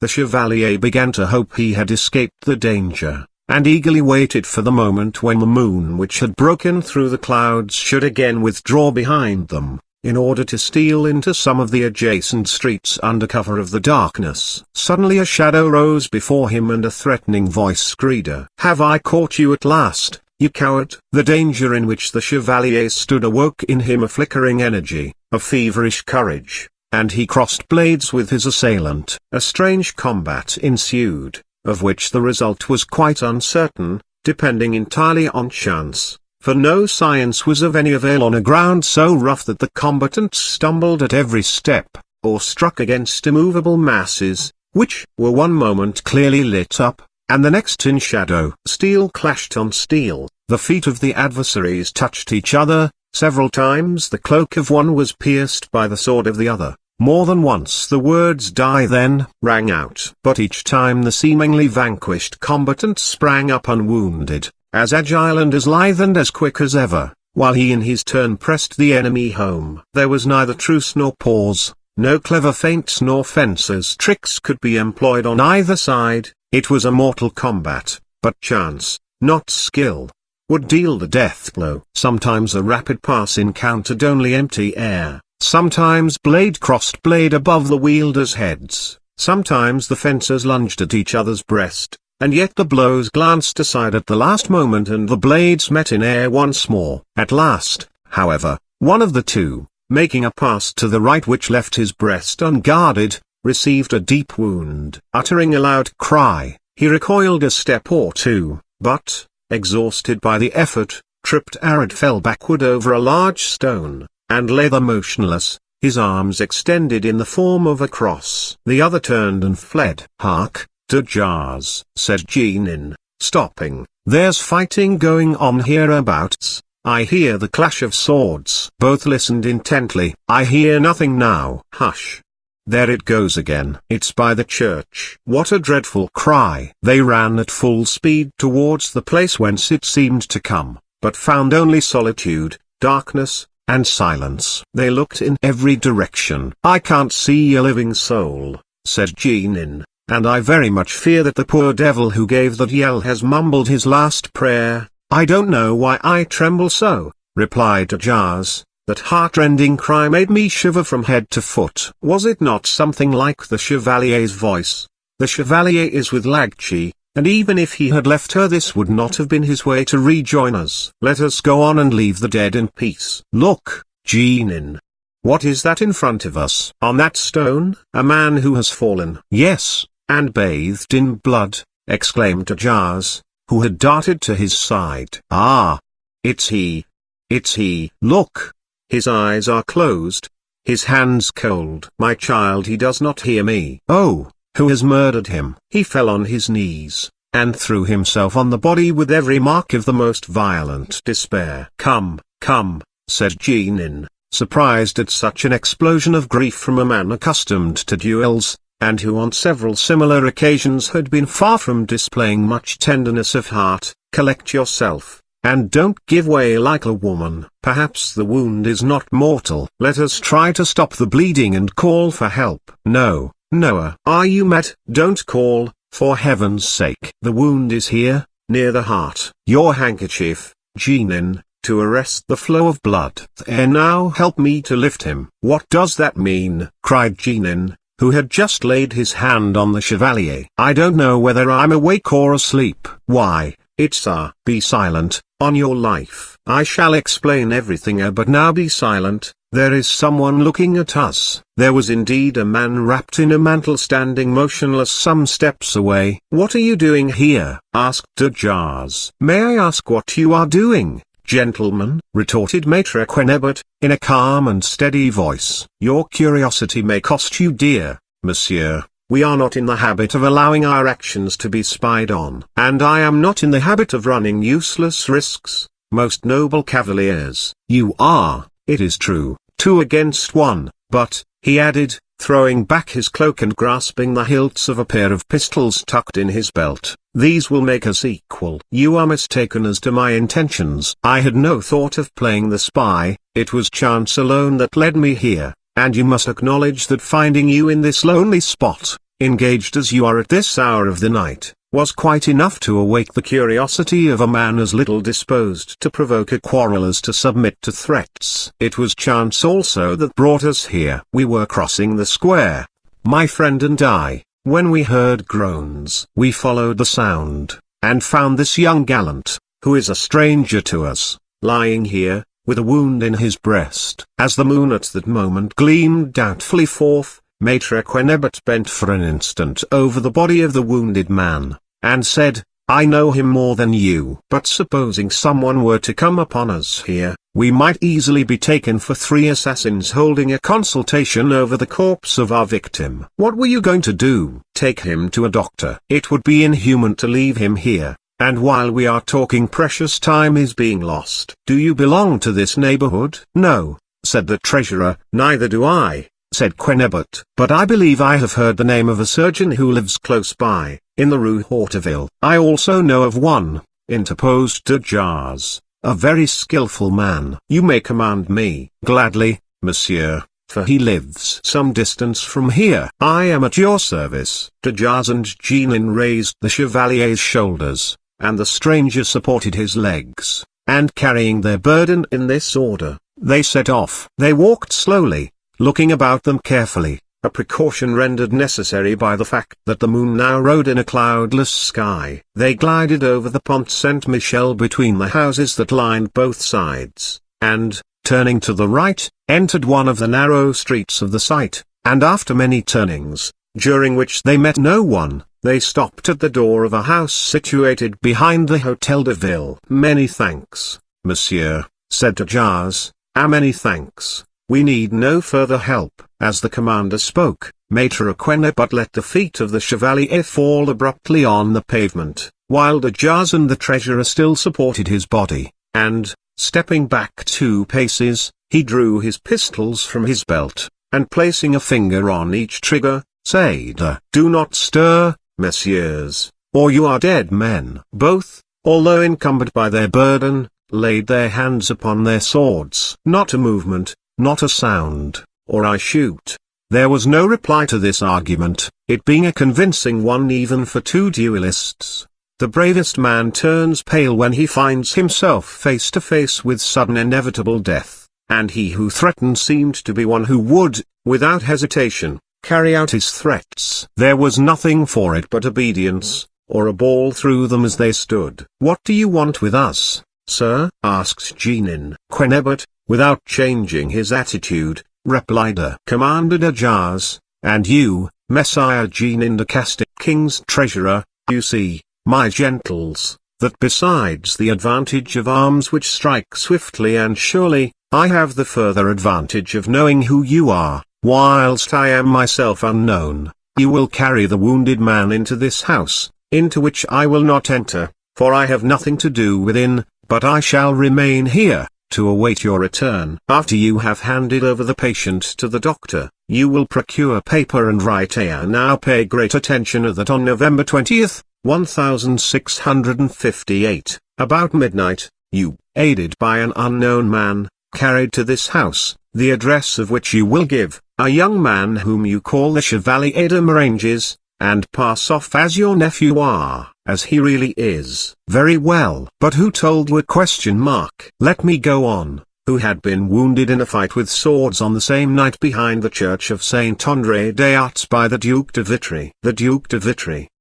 How do you know that? No matter how, I know it for a fact. Having made this declaration, you will add that the said Chevalier de Maranges is no other than Josephine Charlotte Boulenoise, whom you, Commander, abducted 4 months ago from the convent of La Roquette, whom you have made your mistress, and whom you conceal disguised as a man. Then you will add your signature. Is my information correct? De Jars and Jeannin were speechless with surprise for a few instants. Then the former stammered, "Will you tell us who you are?" "The devil in person, if you like." "Well, will you do as I order?" "Supposing that I am awkward enough not to kill you at 2 paces, do you want me to ask you in broad daylight and aloud what I now ask at night and in a whisper? And don't think to put me off with a false declaration, relying on my not being able to read it by the light of the moon. Don't think either that you can take me by surprise when you hand it me. You will bring it to me with your swords sheathed as now. If this condition is not observed, I shall fire, and the noise will bring a crowd about us. Tomorrow I shall speak differently from today. I shall proclaim the truth at all the street corners, in the squares, and under the windows of the Louvre. It is hard, I know, for men of spirit to yield to threats. But recollect that you are in my power and that there is no disgrace in paying a ransom for a life that one cannot defend. What do you say?" In spite of his natural courage, Jeannin, who found himself involved in an affair from which he had nothing to gain, and who was not at all desirous of being suspected of having helped in an abduction, whispered to the commander, "Faith, I think our wisest course is to consent." De Jars, however, before replying, wished to try if he could by any chance throw his enemy off his guard for an instant, so as to take him unawares. His hand still rested on the hilt of his sword, motionless, but ready to draw. "There is someone coming over yonder," he cried. "Do you hear?" "You can't catch me in that way," said Quennebert. "Even were there anyone coming, I should not look round, and if you move your hand all is over with you." "Well," said Jeannin, "I surrender at discretion and not on my own account, but out of regard for my friend and this woman. However, we are entitled to some pledge of your silence. This statement that you demand, once written, you can ruin us tomorrow by its means. I don't yet know what use I shall make of it. Gentlemen, make up your minds, or you will have nothing but a dead body to place here in the doctor's hands. There is no escape for you." For the first time the wounded man faintly groaned. "I must save her," cried de Jars. "I yield, and I swear upon my honor that I will never try to get this woman out of your hands, and that I will never interfere with your conquest. Knock, gentlemen, and remain as long as may be necessary. I am patient. Pray to God, if you will, that she may recover. My one desire is that she may die." They entered the house, and Quennebert, wrapping himself once more in his mantle, walked up and down before it, stopping to listen from time to time. In about 2 hours the commander and the treasurer came out again, and handed him a written paper in the manner agreed on. "I greatly fear that it will be a certificate of death," said de Jars. "Heaven grant it, Commander. Adieu, messieurs." He then withdrew, walking backwards, keeping the 2 friends covered with his pistols until he had placed a sufficient distance between himself and them to be out of danger of an attack. The 2 gentlemen on their part walked rapidly away, looking round from time to time, and keeping their ears open. They were very much mortified at having been forced to let a mere boor dictate to them, and anxious, especially de Jars, as to the result of the wound. Chapter 7. On the day following this extraordinary series of adventures, explanations between those who were mixed up in them, whether as actors or spectators, were the order of the day. It was not till Maître Quennebert reached the house of the friend who had offered to put him up for the night that it first dawned on him, that the interest which the Chevalier de Maranges had awakened in his mind had made him utterly forget the bag containing the 1,200 livres which he owed to the generosity of the widow. This money being necessary to him, he went back to her early next morning. He found her hardly recovered from her terrible fright. Her swoon had lasted far beyond the time when the notary had left the house, and as Angelique, not daring to enter the bewitched room, had taken refuge in the most distant corner of her apartments. The feeble call of the widow was heard by no one. Receiving no answer, Madame rapidly groped her way into the next room, and finding that empty, buried herself beneath the bedclothes, and passed the rest of the night dreaming of drawn swords, duels, and murders. As soon as it was light she ventured into the mysterious room once more, without calling her servants, and found the bag of crowns lying open on the floor, with the coins scattered all around, the partition broken, and the tapestry hanging from it in shreds. The widow was near fainting again. She imagined at first she saw stains of blood everywhere, but a closer inspection having somewhat reassured her, she began to pick up the coins that had rolled to right and left, and was agreeably surprised to find the tale complete. But how and why had Maître Quennebert abandoned them? What had become of him? She had got lost in the most absurd suppositions and conjectures when the notary appeared. Discovering from the first words she uttered that she was in complete ignorance of all that had taken place, he explained to her that when the interview between the Chevalier and Mademoiselle de Guiche had just at the most interesting moment been so unceremoniously interrupted by the arrival of the Duke, he had become so absorbed in watching them that he had not noticed that the partition was bending before the pressure of his body, and that just as the Duke drew his sword it suddenly gave way, and he, Quennebert, being thus left without support, tumbled head foremost into the next room, among a perfect chaos of overturned furniture and lamps, that almost before he could rise he was forced to draw in self-defense, and had to make his escape, defending himself against both the Duke and the Chevalier, that they had pursued him so hotly, that when he found himself free he was too far from the house and the hour was too advanced to admit of his returning. Quennebert added innumerable protestations of friendship, devotion, and gratitude, and, furnished with his 1,200 crowns,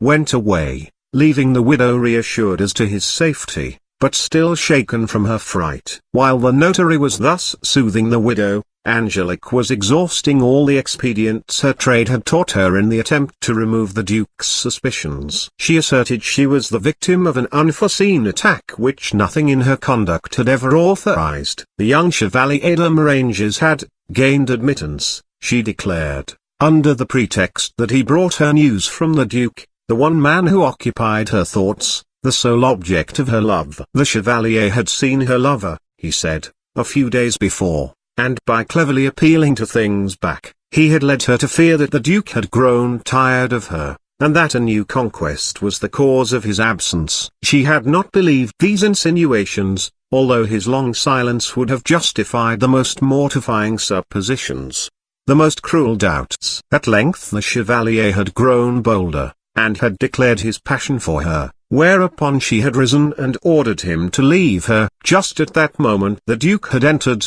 and had taken the natural agitation and confusion of the Chevalier as signs of her guilt. Some explanation was also necessary to account for the presence of the two other visitors of whom he had been told below stairs, as he knew nothing at all about them, the servant who admitted them never having seen either of them before. She acknowledged that two gentlemen had called earlier in the evening, that they had refused to send in their names, but as they had said they had come to inquire about the Duke, she suspected them of having been in league with the Chevalier in the attempt to ruin her reputation. Perhaps they had even promised to help him to carry her off, but she knew nothing positive about them or their plans. The Duke, contrary to his wont, did not allow himself to be easily convinced by these lame explanations, but unfortunately for him the lady knew how to assume an attitude favorable to her purpose. She had been induced, she said, with the simple confidence born of love, to listen to people who had led her to suppose they could give her news of one so dear to her as the Duke. From this falsehood she proceeded to bitter reproaches. Instead of defending herself, she accused him of having left her a prey to anxiety. She went so far as to imply that there must be some foundation for the hints of the Chevalier,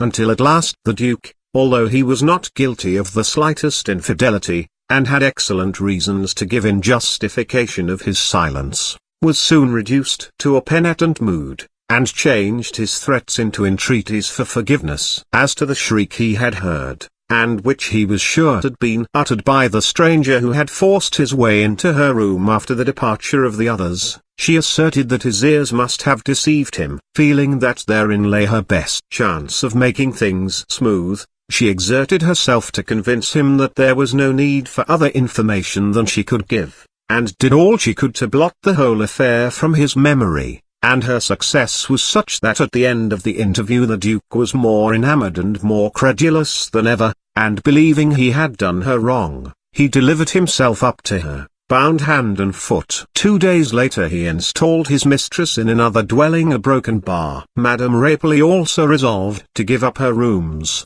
and removed to a house that belonged to her, on the Pont Saint-Michel. The commander took the condition of Charlotte Boulenoise very much to heart. The physician under whose care he had placed her, after examining her wounds, had not given much hope of her recovery. It was not that de Jars was capable of a lasting love, but Charlotte was young and possessed great beauty, and the romance and mystery surrounding their connection gave it piquancy. Charlotte's disguise, too, which enabled de Jars to conceal his success and yet flaunt it in the face, as it were, of public morality and curiosity, charmed him by its audacity, and above all he was carried away by the bold and uncommon character of the girl, who, not content with a prosaic intrigue, had trampled underfoot all social prejudices and proprieties, and plunged at once into unmeasured and unrestrained dissipation. The singular mingling in her nature of the vices of both sexes, the unbridled licentiousness of the courtesan coupled with the devotion of a man for horses, wine, and fencing, in short, her eccentric character, as it would now be called, kept a passion alive which would else have quickly died away in his blasé heart. Nothing would induce him to follow Jeannin's advice to leave Paris for at least a few weeks, although he shared Jeannin's fear that the statement they had been forced to give the stranger would bring them into trouble. The treasurer, who had no love affair on hand, went off, but the commander bravely held his ground, and at the end of 5 or 6 days, during which no one disturbed him, began to think the only result of the incident would be the anxiety it had caused him. Every evening as soon as it was dark he betook himself to the doctor's, wrapped in his cloak, armed to the teeth, and his hat pulled down over his eyes. For 2 days and nights, Charlotte, whom to avoid confusion we shall continue to call the Chevalier de Moranges, hovered between life and death. Her youth and the strength of her constitution enabled her at last to overcome the fever, in spite of the want of skill of the surgeon Perigord. Although de Jars was the only person who visited the Chevalier, he was not the only one who was anxious about the patient's health. Maître Quennebert, or men engaged by him to watch, for he did not want to attract attention, were always prowling about the neighborhood, so that he was kept well informed of everything that went on. The instructions he gave to these agents were, that if a funeral should leave the house, they were to find out the name of the deceased, and then to let him know without delay. But all these precautions seemed quite useless. He always received the same answer to all his questions: "We know nothing." So at last he determined to address himself directly to the man who could give him information on which he could rely. One night the commander left the surgeons feeling more cheerful than usual, for the Chevalier had passed a good day, and there was every hope that he was on the road to complete recovery. Hardly had de Jars gone 20 paces when someone laid a hand on his shoulder. He turned and saw a man whom, in the darkness, he did not recognize. "Excuse me for detaining you, Commander de Jars," said Quennebert, "but I have a word to say to you." "Ali." "So it's you, sir," replied the commander. "Are you going at last to give me the opportunity I was so anxious for?" "I don't understand." "We are on more equal terms this time. Today you don't catch me unprepared, almost without weapons. And if you are a man of honor you will measure swords with me. Fight a duel with you. Why, may I ask? You have never insulted me." "A truce to pleasantry, sir. Don't make me regret that I have shown myself more generous than you. I might have killed you just now had I wished. I could have put my pistol to your breast and fired, or said to you, 'Surrender at discretion.'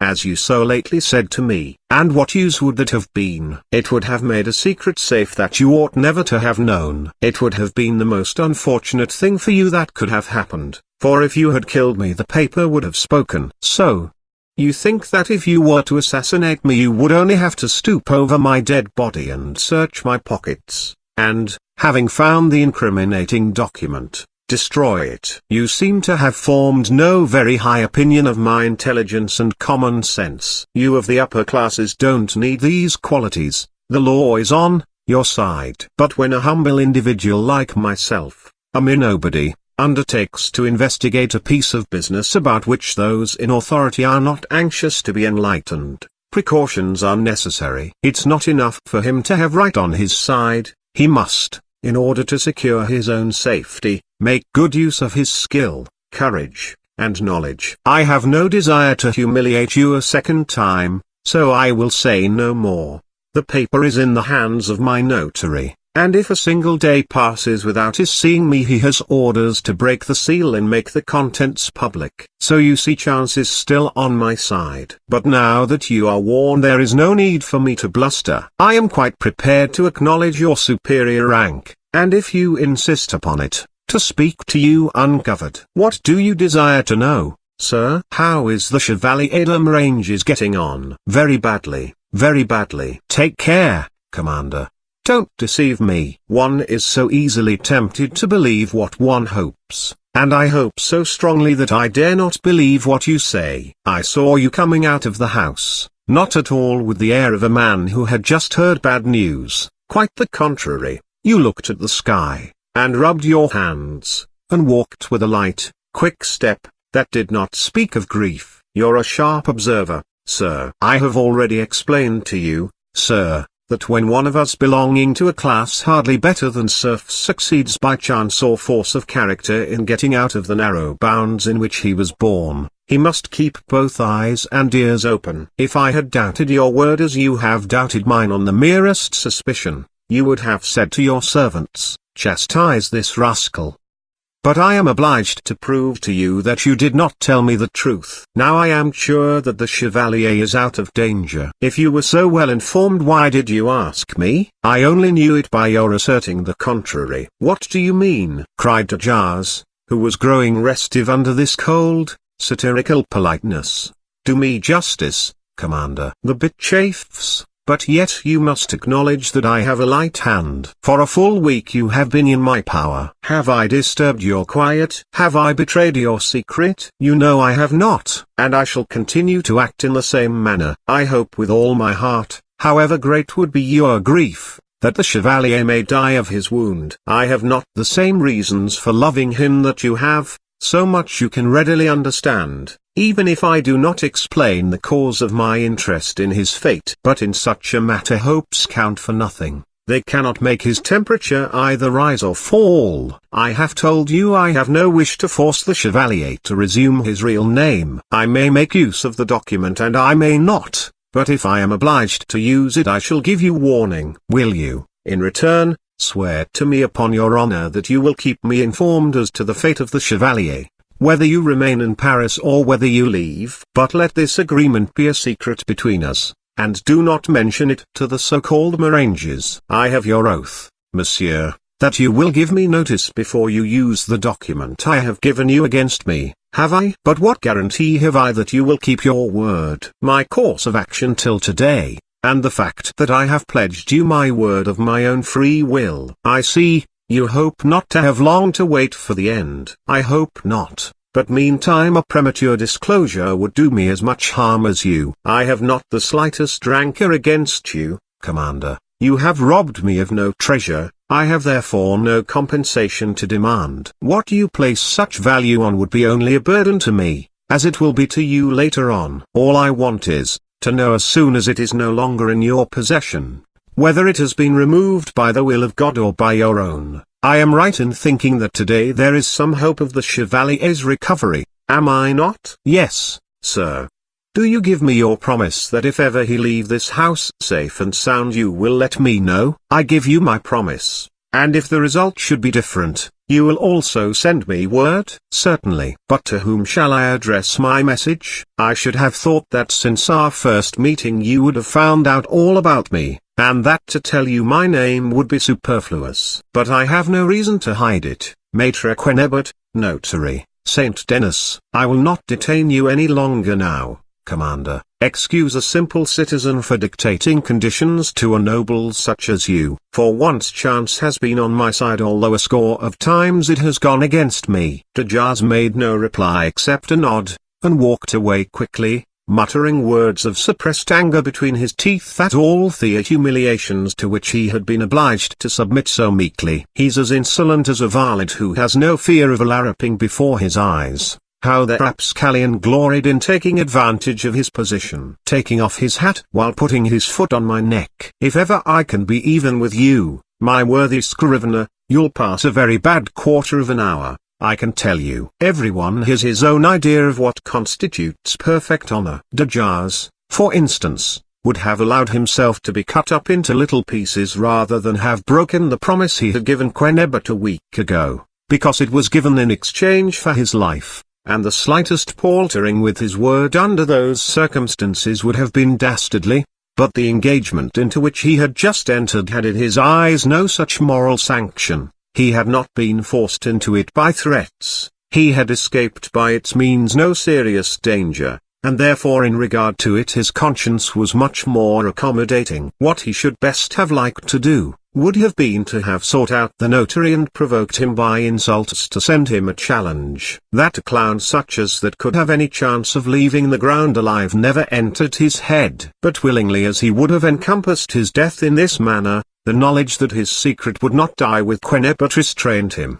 for when everything came out he felt that the notary's death would be regarded as an aggravation of his original offence. And in spite of his rank he was not at all certain that if he were put on his trial even now he would escape scot-free, much less if a new offence were added to the indictment. So, however much he might chafe against the bit, he felt he must submit to the bridle. By God, said he, I know what the clodhopper is after, and even if I must suffer in consequence, I shall take good care that he cannot shake off his bonds. Wait a bit, I can play the detective too, and be down on him without letting him see the hand that deals the blows. It'll be a wonder if I can't find a naked sword to suspend above his head. However, while thus brooding over projects of vengeance, Commander de Jars kept his word, and about a month after the interview above related he sent word to Quennebert that the Chevalier de Ranges had left Perigord completely recovered from his wound. But the nearly fatal result of the Chevalier's last prank seemed to have subdued his adventurous spirit. He was no longer seen in public, and was soon forgotten by all his acquaintances with the exception of Mademoiselle de Guiche. She faithfully treasured up the memory of his words of passion, his looks of love, the warmth of his caresses, although at first she struggled hard to chase his image from her heart. But as the Duc de Vitry assured her that he had killed him on the spot, she considered it no breach of faith to think lovingly of the dead, and while she took the goods so bounteously provided by her living lover, her gentlest thoughts, her most enduring regrets, were given to one whom she never hoped to see again. Chapter 8. With the reader's permission, we must now jump over an interval of rather more than a year, and bring upon the stage a person who, though only of secondary importance, can no longer be left behind the scenes. We have already said that the loves of Quennebert and Madame Rapley were regarded with a jealous eye by a distant cousin of the lady's late husband. The love of this rejected suitor, whose name was Drum, was no more sincere than the notary's, nor were his motives more honorable. Although his personal appearance was not such as to lead him to expect that his path would be strewn with conquests, he considered that his charms at least equalled those of his defunct relative, and it may be said that in thus estimating them he did not lay himself open to the charge of overweening vanity. But however persistently he preened himself before the widow, she vouchsafed him not one glance. Her heart was filled with the love of his rival, and it is no easy thing to tear a rooted passion out of a widow's heart when that widow's age is 46, and she is silly enough to believe that the admiration she feels is equalled by the admiration she inspires. as the unfortunate Trim found to his cost. All his carefully prepared declarations of love, all his skillful insinuations against Quenebert, brought him nothing but scornful rebuffs. But Trim was nothing if not persevering, and he could not habituate himself to the idea of seeing the widow's fortune pass into other hands than his own, so that every baffled move only increased his determination to spoil his competitor's game. He was always on the watch for a chance to carry tales to the widow, and so absorbed did he become in this fruitless pursuit, that he grew yellower and more dried up from day to day. And to his jaundiced eye the man who was at first simply his rival became his mortal enemy and the object of his implacable hate, so that at length merely to get the better of him, to outwit him, would, after so long continued and obstinate a struggle and so many defeats, have seemed to him too mild a vengeance, too incomplete a victory. Quenebert was well aware of the zeal with which the indefatigable Trim sought to injure him. But he regarded the maneuvers of his rival with supreme unconcern, for he knew that he could at any time sweep away the network of cunning machinations, underhand insinuations, and malicious hints, which was spread around him, by allowing the widow to confer on him the advantages she was so anxious to bestow. The goal, he knew, was within his reach, but the problem he had to solve was how to linger on the way thither, how to defer the triumphal moment, how to keep hope alive in the fair one's breast and yet delay its fruition. His affairs were in a bad way. Day by day full possession of the fortune thus dangled before his eyes, and fragments of which came to him occasionally by way of loan, was becoming more and more indispensable, and tantalizing though it was, yet he dared not put out his hand to seize it. His creditors dunned him relentlessly. One final reprieve had been granted him, but that at an end. If he could not meet their demands, it was all up with his career and reputation. One morning in the beginning of February 1660, Trim called to see his cousin. He had not been there for nearly a month, and Quenebert and the widow had begun to think that, helpless of success, he had retired from the contest. But, far from that, his hatred had grown more intense than ever, and having come upon the traces of an event in the past life of his rival which if proved would be the ruin of that rival's hopes, he set himself to gather evidence. He now made his appearance with beaming looks, which expressed a joy too great for words. He held in one hand a small scroll tied with a ribbon. He found the widow alone, sitting in a large easy-chair before the fire. She was reading for the 20th time a letter which Quenebert had written her the evening before. To judge by the happy and contented expression of the widow's face, it must have been couched in glowing terms. Trim guessed at once from whom the missive came, but the sight of it, instead of irritating him, called forth a smile. "Ah!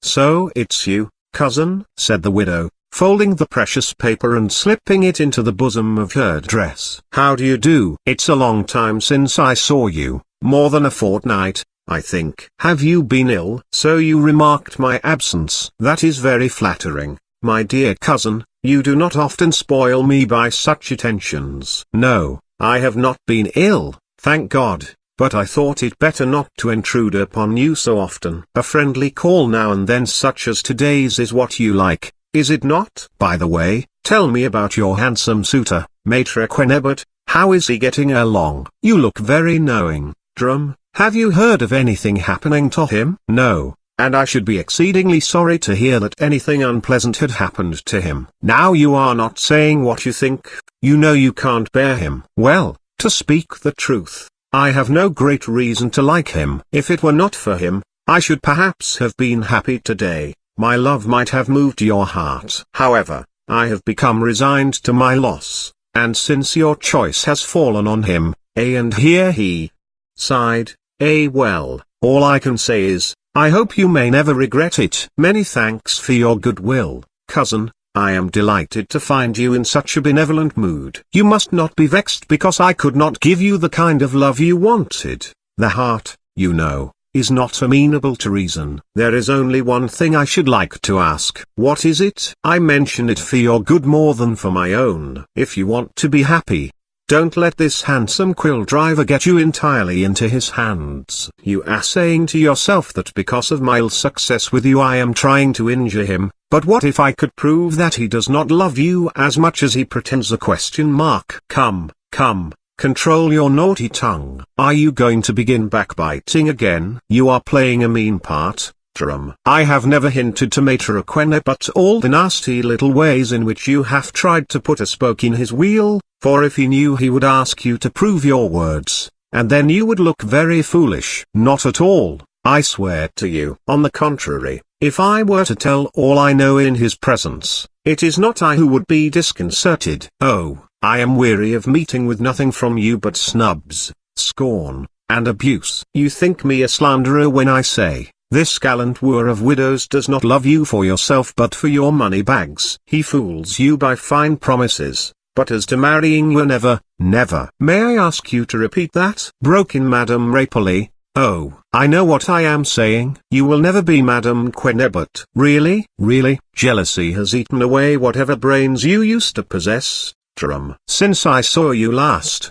cousin, important changes have taken place. I was just going to send you today an invitation to my wedding. To your wedding? Yes, I am to be married tomorrow. Tomorrow? To Quennebut, stammered Trum. To Quennebut, repeated the widow in a tone of triumph. It's not possible, exclaimed Trum. It is so possible that you will see us united tomorrow, and for the future I must beg of you to regard Quennebut no longer as a rival but as my husband. Whom to offend will be to offend me. The tone in which these words were spoken no longer left room for doubt as to the truth of the news. Trum looked down for a few moments, as if reflecting deeply before definitely making up his mind. He twisted the little roll of papers between his fingers, and seemed to be in doubt whether to open it and give it to Madame Rapoli to read or not. In the end, however, he put it in his pocket, rose, and approaching his cousin, said, I beg your pardon, this news completely changes my opinion. From the moment Maitre Quennebut becomes your husband I shall not have a word to say against him. My suspicions were unjust,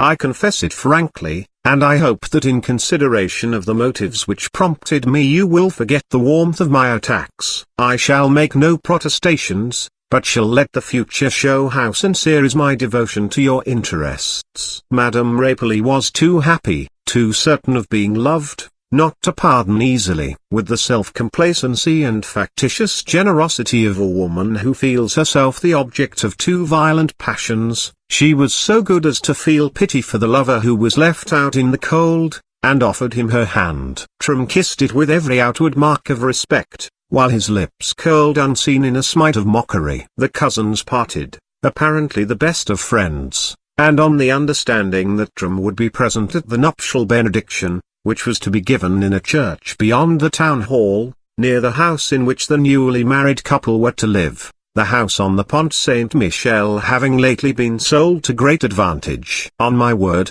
said Trum, as he went off, it would have been a great mistake to have spoken. I have got that wretch of a Quennebut into my clutches at last, and there is nobody but himself to blame. He is taking the plunge of his own free will. There is no need for me to shove him off the precipice. The ceremony took place next day. Quennebut conducted his interesting bride to the altar. She hung with ornaments like the shrine of a saint, and, beaming all over with smiles, looked so ridiculous that the handsome bridegroom reddened to the roots of his hair with shame. Just as they entered the church, a coffin, on which lay a sword, and which was followed by a single mourner, who from his manners and dress seemed to belong to the class of nobles, was carried in by the same door. The wedding guests drew back to let the funeral pass on, the living giving precedence to the dead. The solitary mourner glanced by chance at Quennebut, and started as if the sight of him was painful. What an unlucky meeting, murmured Madame Rapoli. It is sure to be a bad omen. It's sure to be the exact opposite, said Quennebut smiling. The two ceremonies took place simultaneously in two adjoining chapels. The funeral dirges which fell on the widow's ear full of sinister prediction seemed to have quite another meaning for Quennebut, for his features lost their look of care, his wrinkles smoothed themselves out,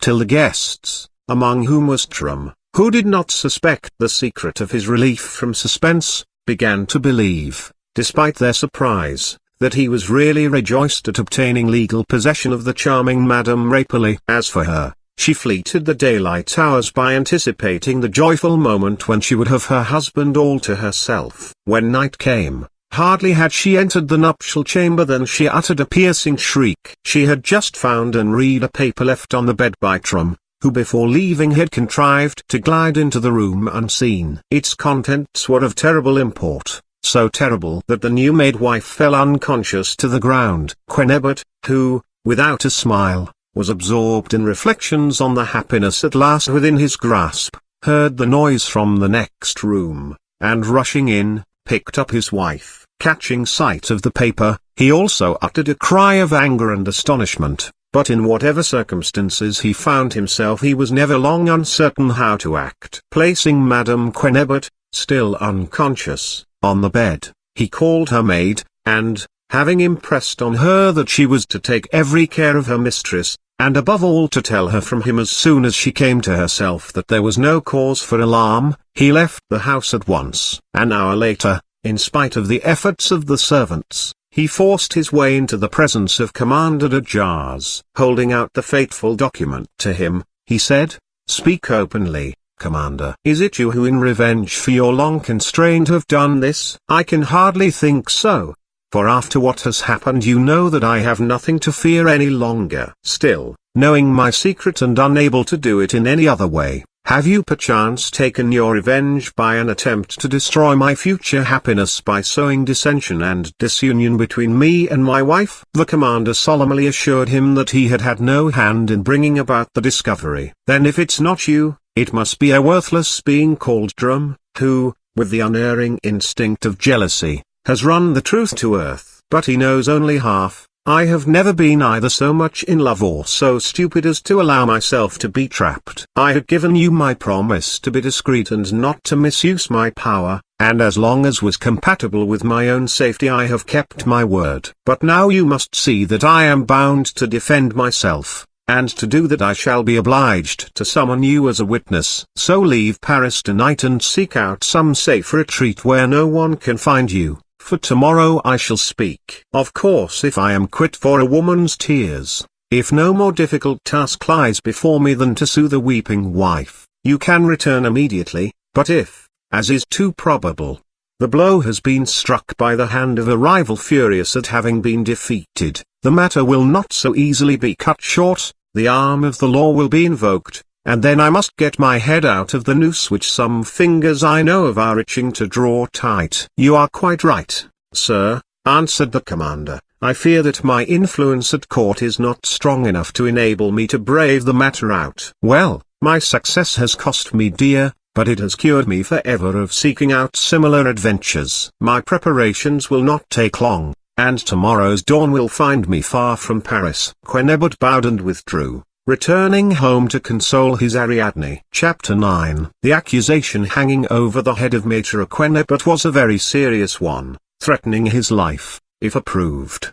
But he was not uneasy. He knew himself in possession of facts which would enable him to refute it triumphantly. The platonic love of Angelique Dugchi for the handsome Chevalier de Maranges had resulted, as we have seen, in no practical wrong to the Duc de Vitry. After her reconciliation with her lover, brought about by the eminently satisfactory explanations she was able to give of her conduct, which we have already laid before our readers, she did not consider it advisable to shut her heart to his pleadings much longer, and the consequence was that at the end of a year she found herself in a condition which it was necessary to conceal from everyone. To Angelique herself, it is true, the position was not new, and she felt neither grief nor shame, regarding the coming event as a means of making her future more secure by forging a new link in the chain which bound the Duke to her. But he, sure that but for himself Angelique would never have strayed from virtue's path, could not endure thought of her losing her reputation and becoming an object for scandal to point her finger at, so that Angelique,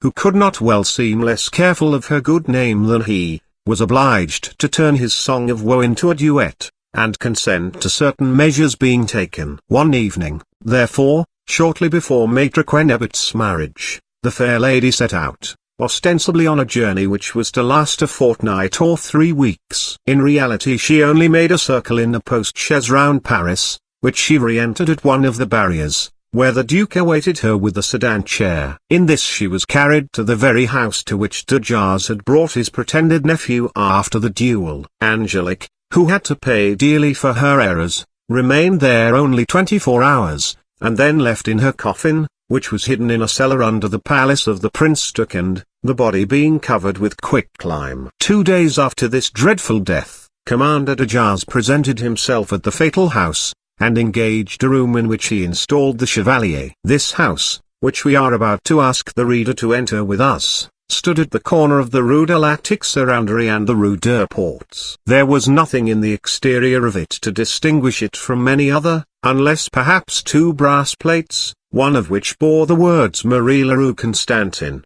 widow, certified midwife, and the other Claude Perregord, surgeon. These plates were affixed to the blank wall in the Rue de la Tixeranderie, the windows of the rooms on that side looking into the courtyard. The house door, which opened directly on the first steps of a narrow winding stair, was on the other side, just beyond the low arcade under whose vaulted roof access was gained to that end of the Rue des Deux Portes. This house, though dirty, mean, and out of repair, received many wealthy visitors, whose brilliant equipages waited for them in the neighboring streets. Often in the night great ladies crossed its threshold under assumed names and remained there for several days, during which La Constantin and Claude Perregord, by an infamous use of their professional knowledge, restored their clients to an outward appearance of honor, and enabled them to maintain their reputation for virtue. The first and second floors contained a dozen rooms in which these abominable mysteries were practiced.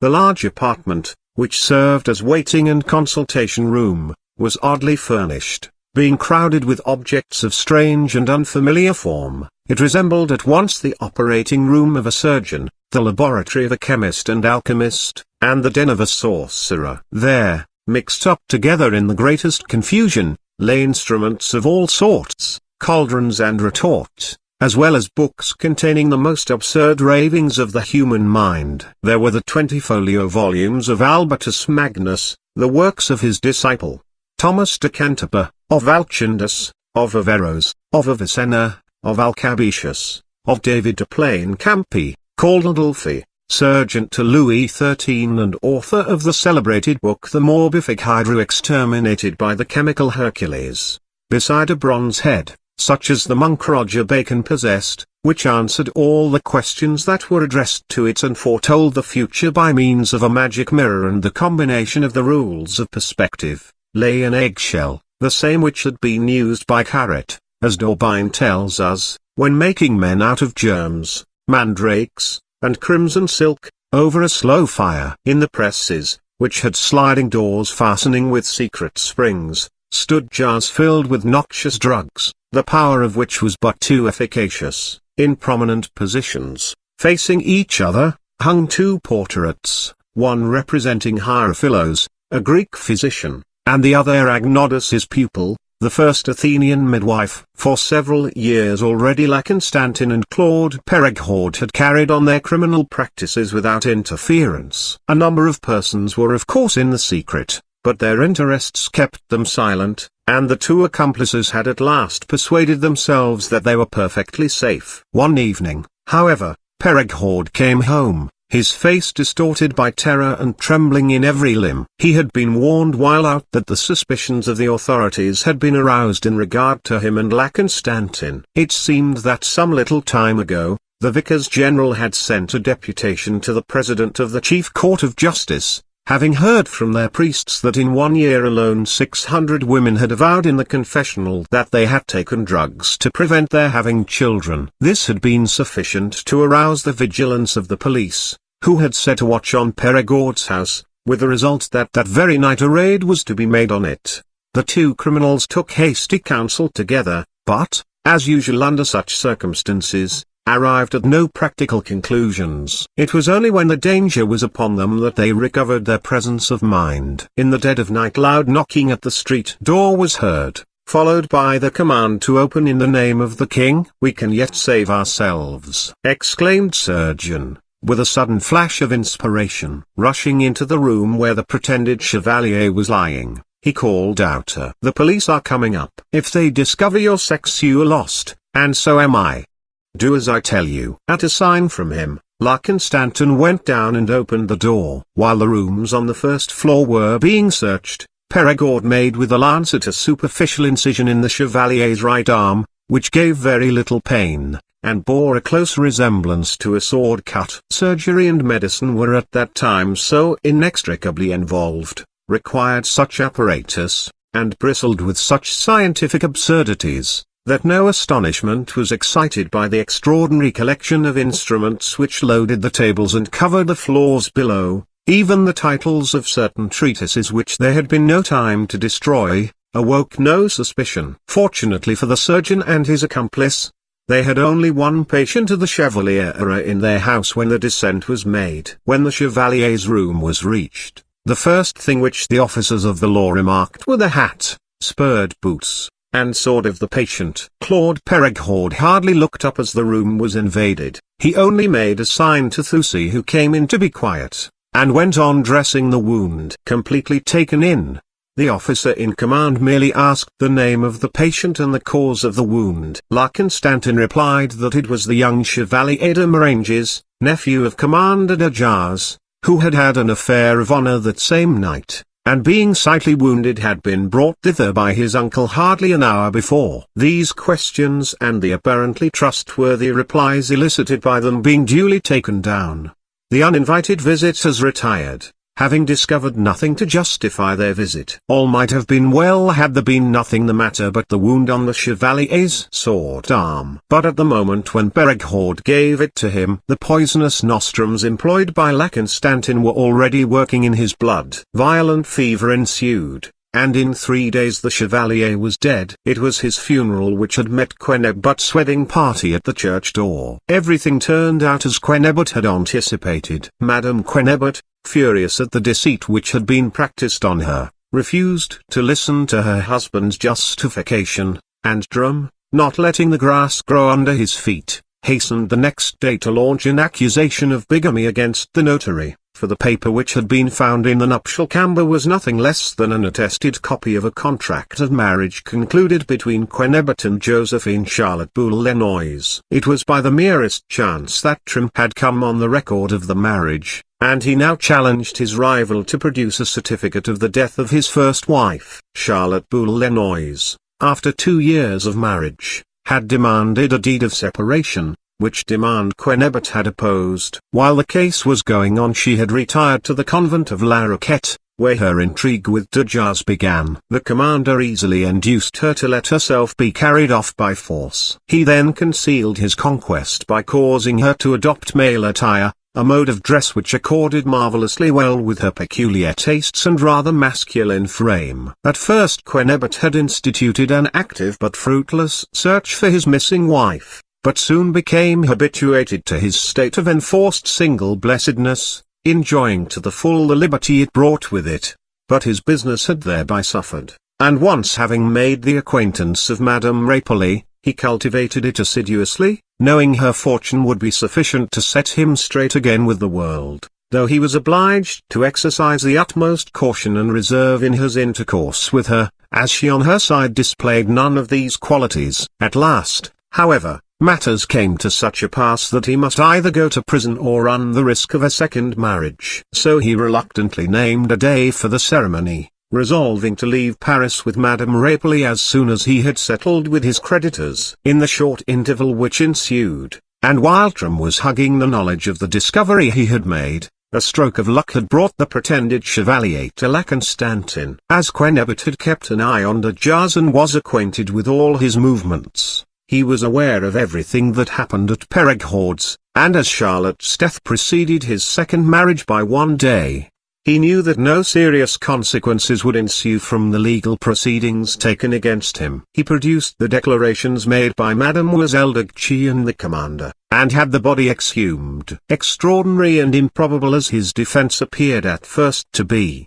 the exhumation proved the truth of his assertions. These revelations, however, drew the eye of justice again on Perigord and his partner in crime, and this time their guilt was brought home to them. They were condemned by parliamentary decree to be hanged by the neck till they were dead, on a gallows erected for that purpose at the crossroads of the Croix du Trahoir. their bodies to remain there for 24 hours, then to be cut down and brought back to Paris, where they were to be exposed on a gibbet, etc., etc. It was proved that they had amassed immense fortunes in the exercise of their infamous calling. The entries in the books seized at their house, though sparse, would have led, if made public, to scandals, involving many in high places. It was therefore judged best to limit the accusation to the 2 deaths by blood poisoning of Angelique Duchy and Charlotte Boulenoise. The end. Thank you for listening. Free Audiobooks channel. If you like the audiobook, please do not forget to click like and subscribe buttons.